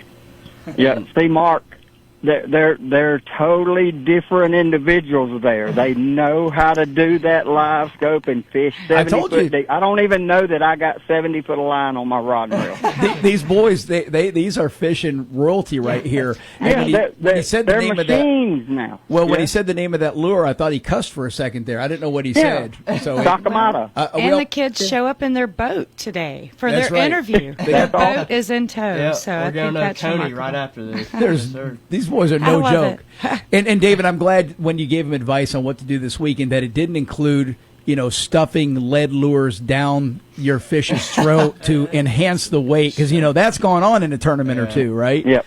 But I do have. I think about this, because sometimes I think I might be jinxed when it comes to fishing. So what we could do is the next time these boys have a tournament, what I'll do is I'll go out there as well, and I'll get on one side of the lake, and I'll fish, and that'll scare the fish to you boys. How's that sound? That's Give you right. a unfair advantage. Well, I'm hoping that the live scope boys scare the fish back to me at the bank. Yeah. Well, you can't go wrong with fishing shallow, throwing a dang chatterbait in 2 feet of water. I mean, I love that type of bite, and like bed fishing is just my favorite. So this coming up, I'm going to be putting live scope down for a little bit, and it's going to be. That's right. Well, see, it's getting, Mark. It's getting to that time of year. These guys been fishing all winter, honing their skills with that live scope, getting better with it. I'm getting worse with it. I throw Sakamata shad out there and they swim off. So I'm ready to pick up my buzz bait, chatterbait, crankbait, cover some water, and catch some big largemouth and a spot if he wants to bite. But hey, props off to them doing it and putting in the time and work and effort it takes to do that. I agree. I love seeing young men get involved in this. Young men and women, anybody. It's a high school sport now, David. Can you believe that? Was this a high school sport for you when you were a kid? Absolutely not, or I'd have went to school every day. Right? And they get Fridays off to go fishing. They get Fridays off to get prepared. Yeah. It's like, fishing practice, they call it. Yeah. All right, boys, we got enough time. Question from each of you to Mr. David. If you want to ask him about a specific lake, a specific technique, a lure that you want to use, go ahead and tap his knowledge. He is a genius. All right, my question is, we have a tournament, a state championship tournament for GHSA on Lake Sinclair, and I'm seriously not familiar with that lake at all. What is what month is it in, Dad? I believe it'll be May. May? What is your advice for May largemouth on Lake Sinclair? I would basically look for a mayfly hatch. Okay. If you can find that. If you can't find that, a black hags or spro popping frog and a black half-ounce crocodile buzz bait with a black horny toad on it, and I would not put it down. You have to commit yourself to that kind of thing. You can say at 12 o'clock, if you hadn't caught them, you say, hey, do we want to get a check? Do we want to just, qualify? Do we want to blow this thing out? Yeah. I'm the guy that's going to try to blow it out. So I'm either going to be a hero or a zero. Yep, I hear that. So you're riding that all the way till the end. What about you, Connor? Question for Mr. David? My question is going to be, what is your favorite bait to use? 3/4 ounce crocodile buzz bait with a Zoom horny toad on the back. Awesome. All right. You guys know what that stuff is when he says that? Yes, sir. Right? Like you got a visualization in your head right off the bat? Oh, yeah. This has been fun. David, real quick, we got about a minute left. Tell us what's going on at Franklin's Gun Shop. Any specials or any, as it pertains to fishing or guns? What's going on over there? Specials all the time at Franklin's Gun Shop. Some advice I can give them. Hey, tell them to come see me. Yep. They probably save money everywhere, but I can save them some money on buying stuff from me here at Franklin's. I can get the Sakamata shads, the crocodile buzz baits, whatever they need. We want to keep giving back to the small guy. Tackle Warehouse, all these places get our money, but we want to keep us in business and buy local. Yeah. Did you say one of those baits was called Sakamata horny toad? Zoom horny toad. The Zoom horny toad. Is that a reason why we have an open population of frogs in our system? It could be, because I actually caught about almost a 4-pound bullfrog last year on a frog. Be kidding me. No, I have a picture of it. I'll send it to you. I caught a frog with a frog. But on Sinclair, you will crush them on a frog in May. Oh, David, you're gold as usual. We appreciate you calling in and look forward to seeing you soon. Boys, this was a lot of fun. I appreciate you joining us today. Devin, Dad, thanks for driving them out. Thanks for having me. Yeah, it was a lot of fun, guys. Wish you the best in the next tournament. David, we'll come and see you soon at Franklin's. Yes, send those guys to meet me. I enjoyed having you. That'd be a lot of fun. Yep, you guys got to go meet them in person. Yes. Oh, yeah. All right. You're listening to the Marc McMain Show. When we come back, Sheriff of Board.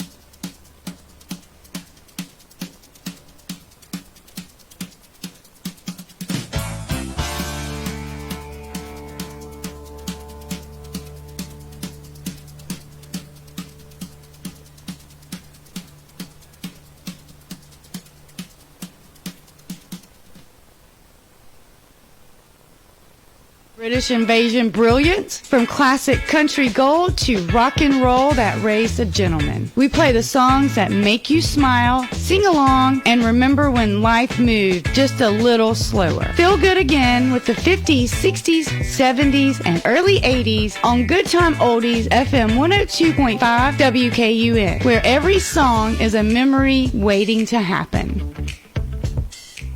Youngblood Tractor in Madison is proud to be your local Massey Ferguson dealer. Massey Ferguson has been building straightforward, dependable, and affordable tractors and farm equipment for 175 years. Massey Ferguson right now has the best lineup in their 175-year history, and there has never been a better time to upgrade to a Massey Ferguson tractor. Youngblood Tractor carries the complete lineup of Massey Ferguson tractors, ranging from the 22.5 horsepower subcompact all the way up to the 130 horsepower mid-range utility tractor. And with one of the largest trailer inventories in the state, you'll always have a way to get it home. Youngblood Tractor also carries the complete lineup of hay equipment, including the legendary Massey Ferguson 1840 square baler, as well as implements like rotary cutters, batwing cutters, box blades, grapples, pallet forks, and more. There are great financing promotions to take advantage of, so give us a call today at 706-342-2242.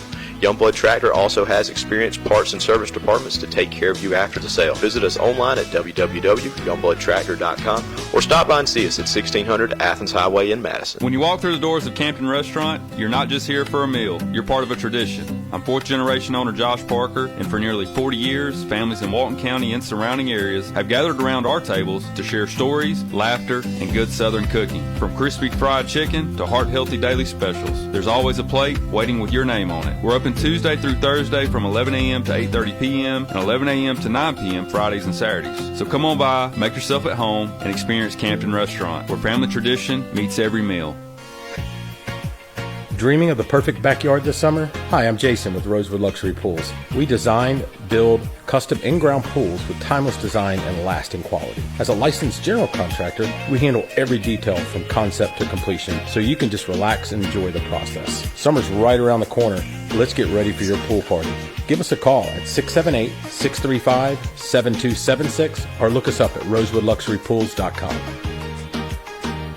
Have you been putting off auto repairs? Do you want a body shop you know and trust? Go see Auto Correct Collision. Auto Correct is a family-owned and operated collision center with over 45 years of experience. Their equipment and training exceed industry standards. No repair is too big or small. Ask about the special drawings and mention this ad for a discount. Visit Auto Correct Collision at 409 Mayfield Drive or call them at 770-207-1241.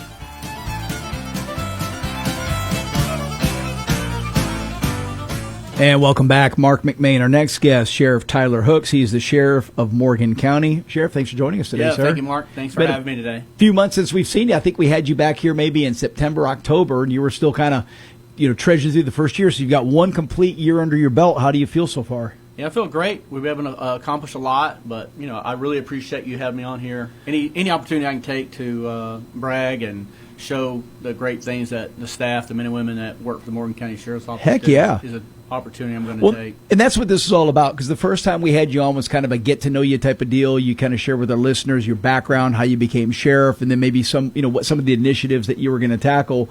And so now I figure what we can do is spend a little bit of time talking about some of the accomplishments that you've had, and then then in the second half of the interview we can talk about what's going to be next for you in 2026. But you handed me some paperwork as you came in, and Sheriff, the first thing that jumped off the page to me is it looks like you had about a 40% drop in crime statistics for last year. Yes, it's just over 40%. It's 41.8% reduction in, it's called Part 1 crimes, but that's your major felonies, murder, rapes, robberies, aggravated assaults, burglaries, and thefts, stuff like that.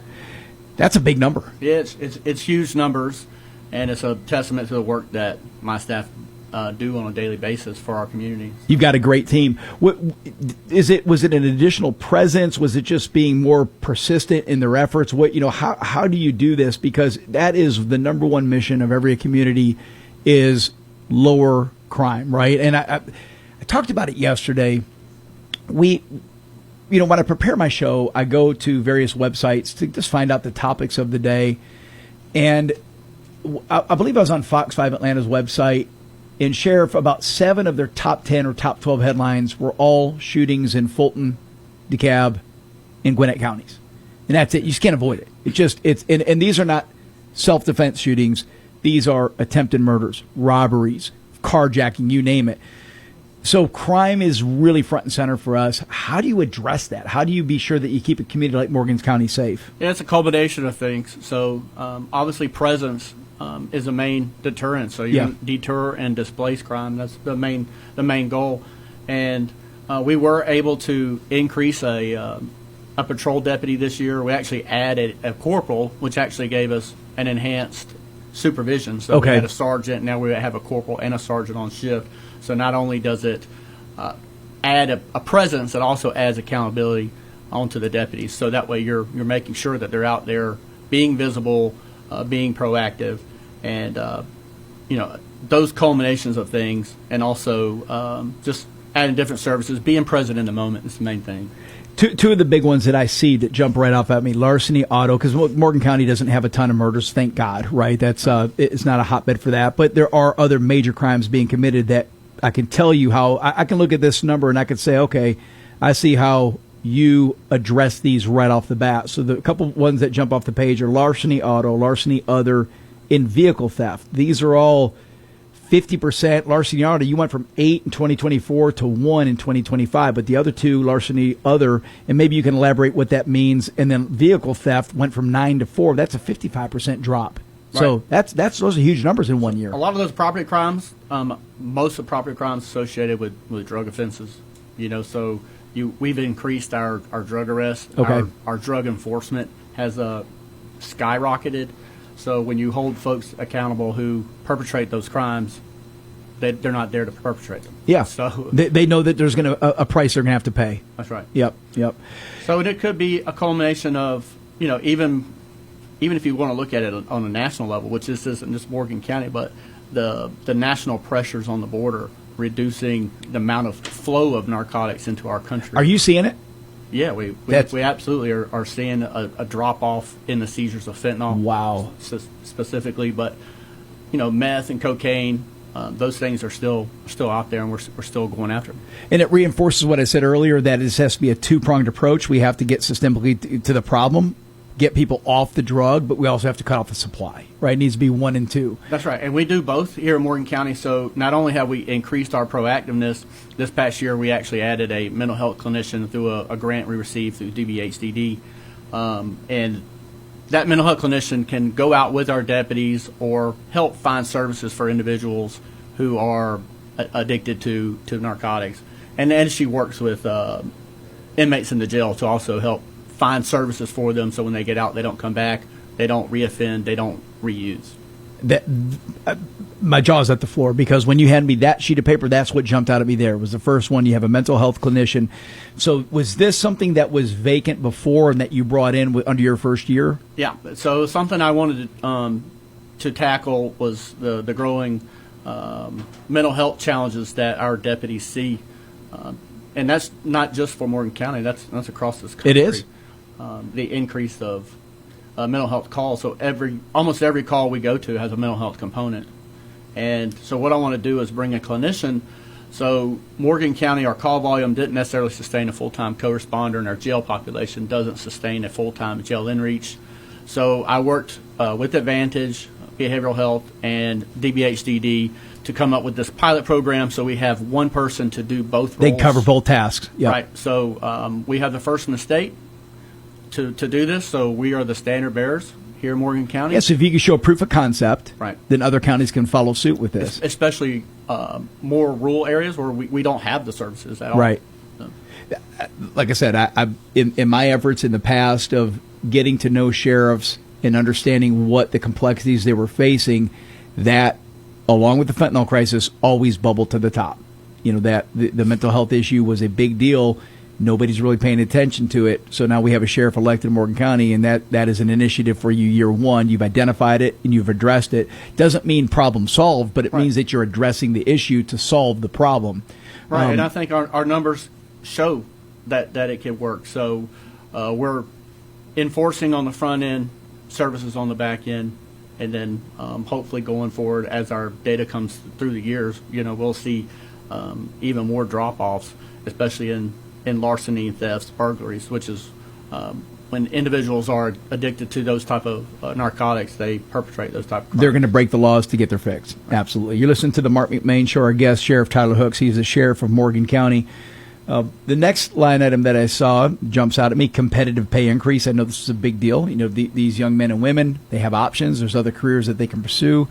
You've got to be sure that you're offering them something that allows them to to stay financially solvent. I've said it before that they don't necessarily need to get rich. They just don't want to go broke serving our community. So what did you have to do on the pay side? So I had to work with the county, go before the board. There was a pay study that was done prior to me taking office. But when I took office, they hadn't been implemented yet.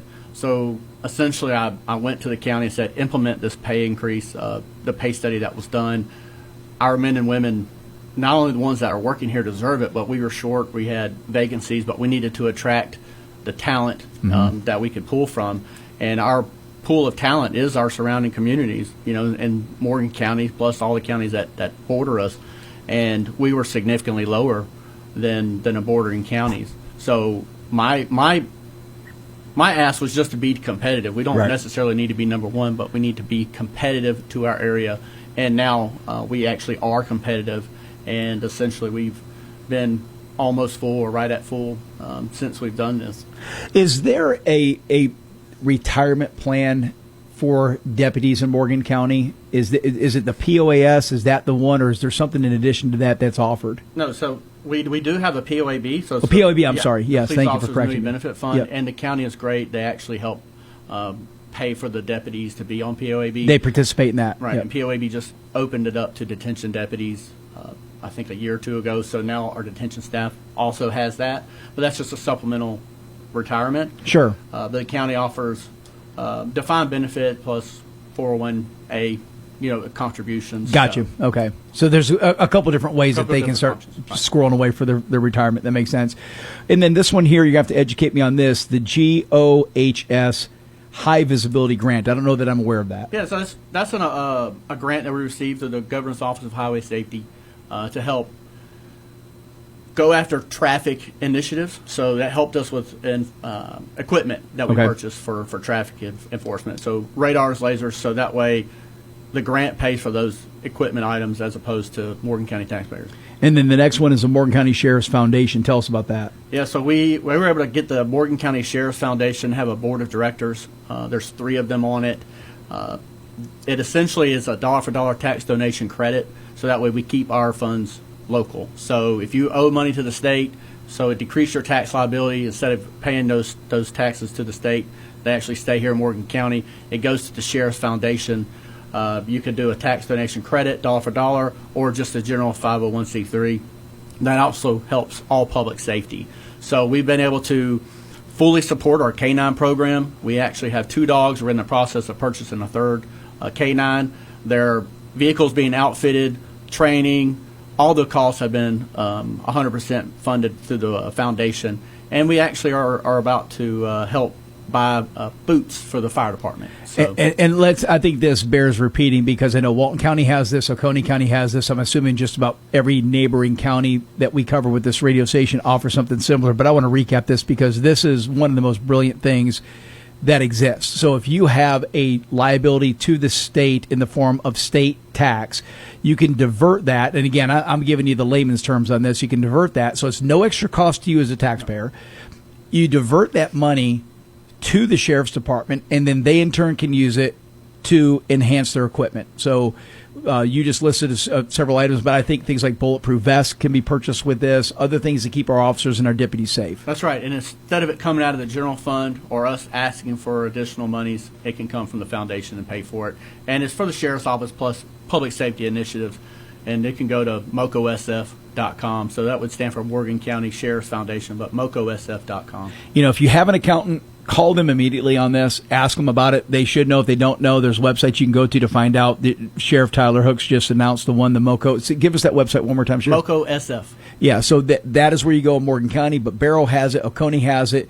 This is a brilliant way to divert your tax dollars. Look, none of us like paying taxes, but at a minimum, by doing this, you're diverting your tax dollars back into your county, and most importantly, keeping those that are keeping us safe, giving them more equipment, updated equipment, whatever it may be. It is a brilliant program that everybody needs to participate in.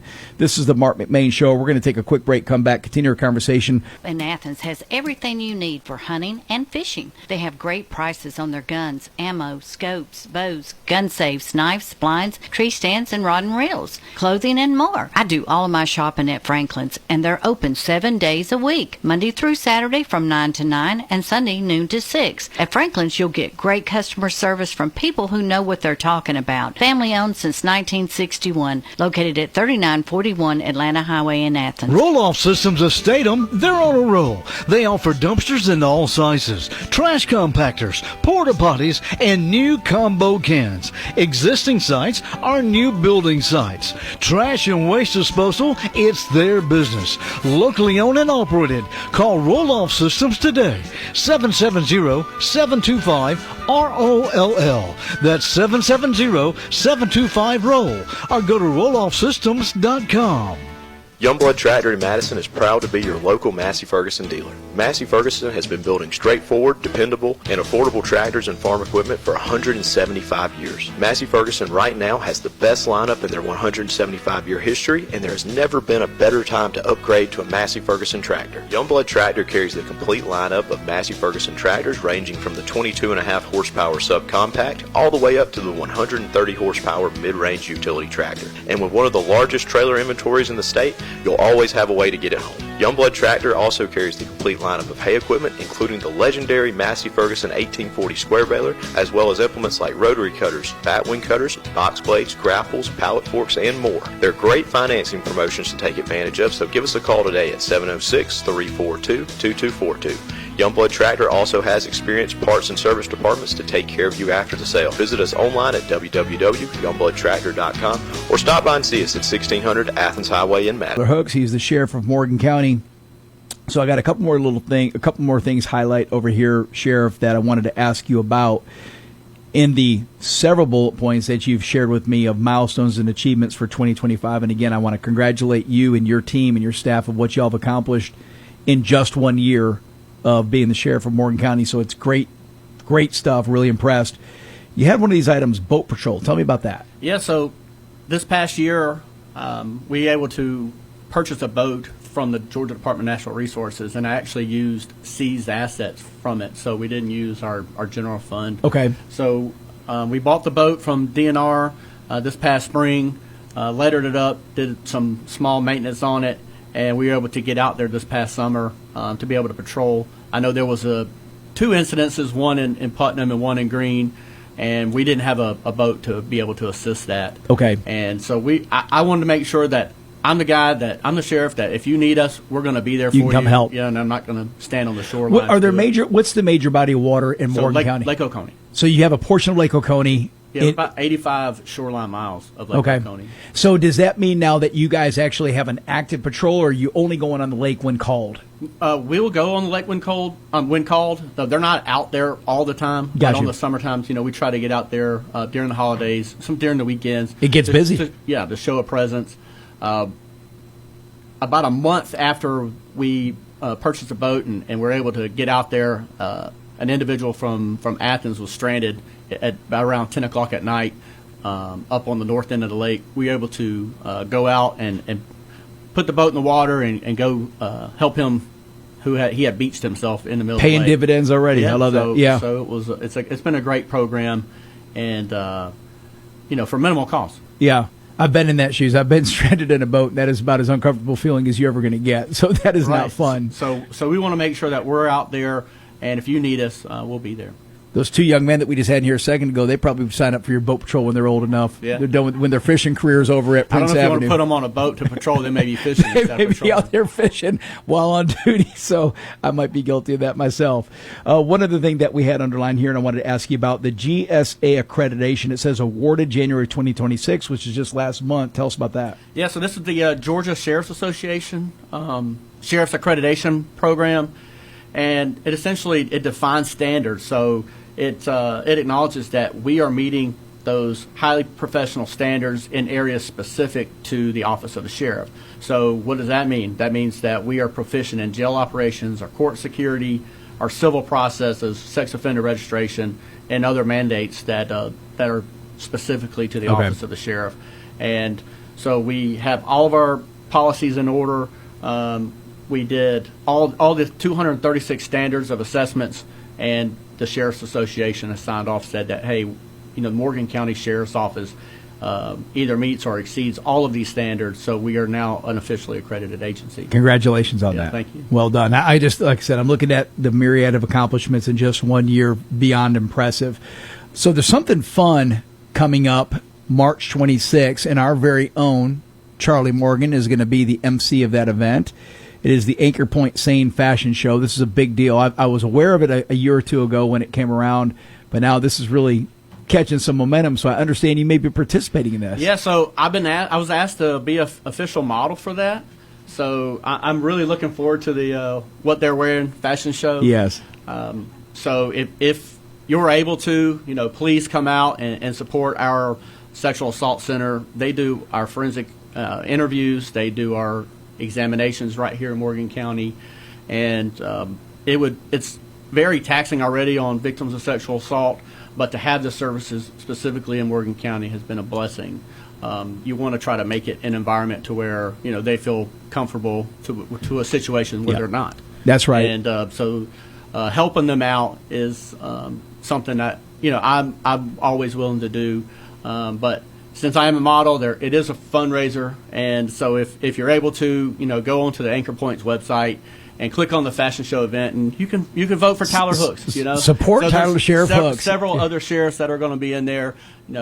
Sheriff James Hill from Oconee, Sheriff Judd Smith and Barrow, and Sheriff Donnie Harrison from Greene. So I definitely want to try to at least beat those guys. And I think our very own district attorney here, Randy McGinley's in the show. Yeah, all right, it's going to be fun. There's a lot of models, and it's going to be fun on March 26th at 6 p.m. There's a bunch of studs in the show, Chastity. I can't wait. This is a good-looking group of dudes here modeling this clothes. Walk the catwalk. That's right.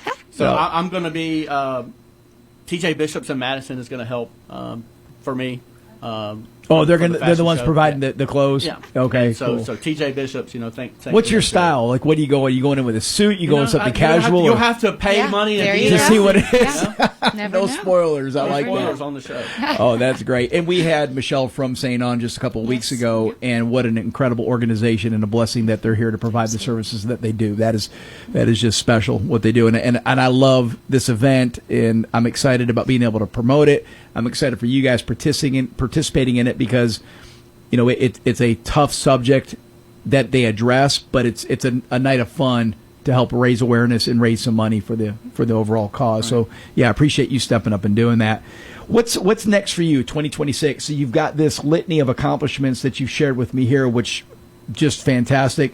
But I know you, in the short time that we've gotten to be friends, I know you're not going to sit down and say, okay, I've mission accomplished. There's probably something else on the radar. What are you thinking about next for 2026? Yeah, so we're obviously going to build on our accomplishments so far, and if we can, obviously our main goal is to try to reduce crime rates even further. They are significantly down, but they are. Any more percentage points will just continue to be a win. But we want to enhance our community engagement and get into those HOAs. Talk about the issues specifically to each individual city, whether it's Bostwick or Rutledge or Buckhead or Madison, and try to address those concerns with them and come together. We want to start a gardening program in our jail to give the inmates something else, specifically the women, to do, and anything we can help them learn a new skill potentially. Yeah, just rehabilitate, get ready to get back into society and contribute. Yeah, so we have a lot more community projects. We actually just put out, we have free firewood for elderly individuals in Morgan County. We're taking fallen trees from storm damages that the county has to pick up on the side of the road, and we'll split it at the sheriff's office, and then myself and deputies will go out and deliver firewood to full service delivery senior citizens that who may be struggling to keep their house warm. So we just launched that program this last week. We've already delivered over 10 loads to seniors in Morgan County. Fantastic, so just repurposing fallen trees from storm damage. So. That is excellent. I love it. That's a great story. What are you guys fully staffed now? Do you have enough deputies? Or are you still hiring? We're still hiring. We have, I think, one position in the jail and maybe one position on our road. So if somebody wants to apply for that job, would they go to your website? Is that the best first step? Yeah, you can go to the Morgan County's government website or just call our office or come in. We have applications there. So if you're looking to get a career into law enforcement, while we do only have limited positions, but you should always apply. And it's such a great field and rewarding. So if you want Morgan County or Walton or Oconee or Greene or Putnam, any of the surrounding counties, if you're living here. These are all great places to work. All great places to go work, and highly encourage them to do it. Oh, I know. What a rewarding career for the right individual, no doubt about that. So I got one more question queued up for you. We just have a couple minutes left in the show. What are you doing in your spare time to decompress? Are you getting out there and you fishing a little bit? Are you enjoying the lake? Or what do you do in your downtime, Sheriff? Yeah, I live on Lake Oconee, so I get out there and ride around. So boating is something I do like to do. In the summertime, it's not that I can do now. But, we volunteer a lot. Me and my wife do. So just hanging out with family, being there. That's what I like to do. Yeah. So. Well, and that's and again, I can't emphasize enough how much Morgan County is blessed to have you as a sheriff. It's just impressive to see how you've addressed the issues, the plan you implemented to improve it, and now the results that are rolling in. So that is just, again, a kudos to you and your team. And we're blessed, all these areas around us, we're blessed to have leadership like yours, and they're addressing this. Chastity, what's in store for tomorrow? So tomorrow's show, we're going to have Miss Kellen Daniel. She is over at the Loganville Dance Academy. Okay. So that'll be fun. And then we have your friend Russ Tripp and Richard Koskin. Richard Koskin, yep, okay. Koskin. That's going to be a great show. Richard, brilliant guy. He has a lot of political knowledge. It's going to be a very, very fun, informative conversation. Sheriff, did I leave anything out? Is there anything else that we needed to cover on your end in the remaining 60 seconds that we've got? No, just thank you all, for having me again. And again, it's a true testament of the staff that I have and the hard work that they do. And I appreciate you allowing me to come out here and kind of brag on them a little bit, because this is all them. It's all their work. And it's something that we're so honored to be able to provide at WMOQ, to have this platform for our sheriffs in these communities to, whether it's give updates, give analysis. We did the same thing for Sheriff Keith Brooks. We've had Judd Smith on. We have James Hale on. This is what makes FM radio so unique. We're honored and blessed to have the incredible country music that we can roll out that is entertaining. But where else can you tune in and hear the sheriff in your backyard giving you an update on what's taking place? So I love it, and I appreciate you taking the time to do it. And it's a lot of fun. Well, thank you. Thank you. And good luck at the fashion show. Yes, sir. Thanks. All right, absolutely. Can't wait. All right, you're listening to the Marc McMain Show. Don't forget Billy Brew in the mornings, Les Lane in the afternoon. We got Tim Bryant 8 to 10. That's right. And then what do we got going on the weekends, Chastity? You're here early on Sundays. Yeah. Tell us about that. 6 a.m. early.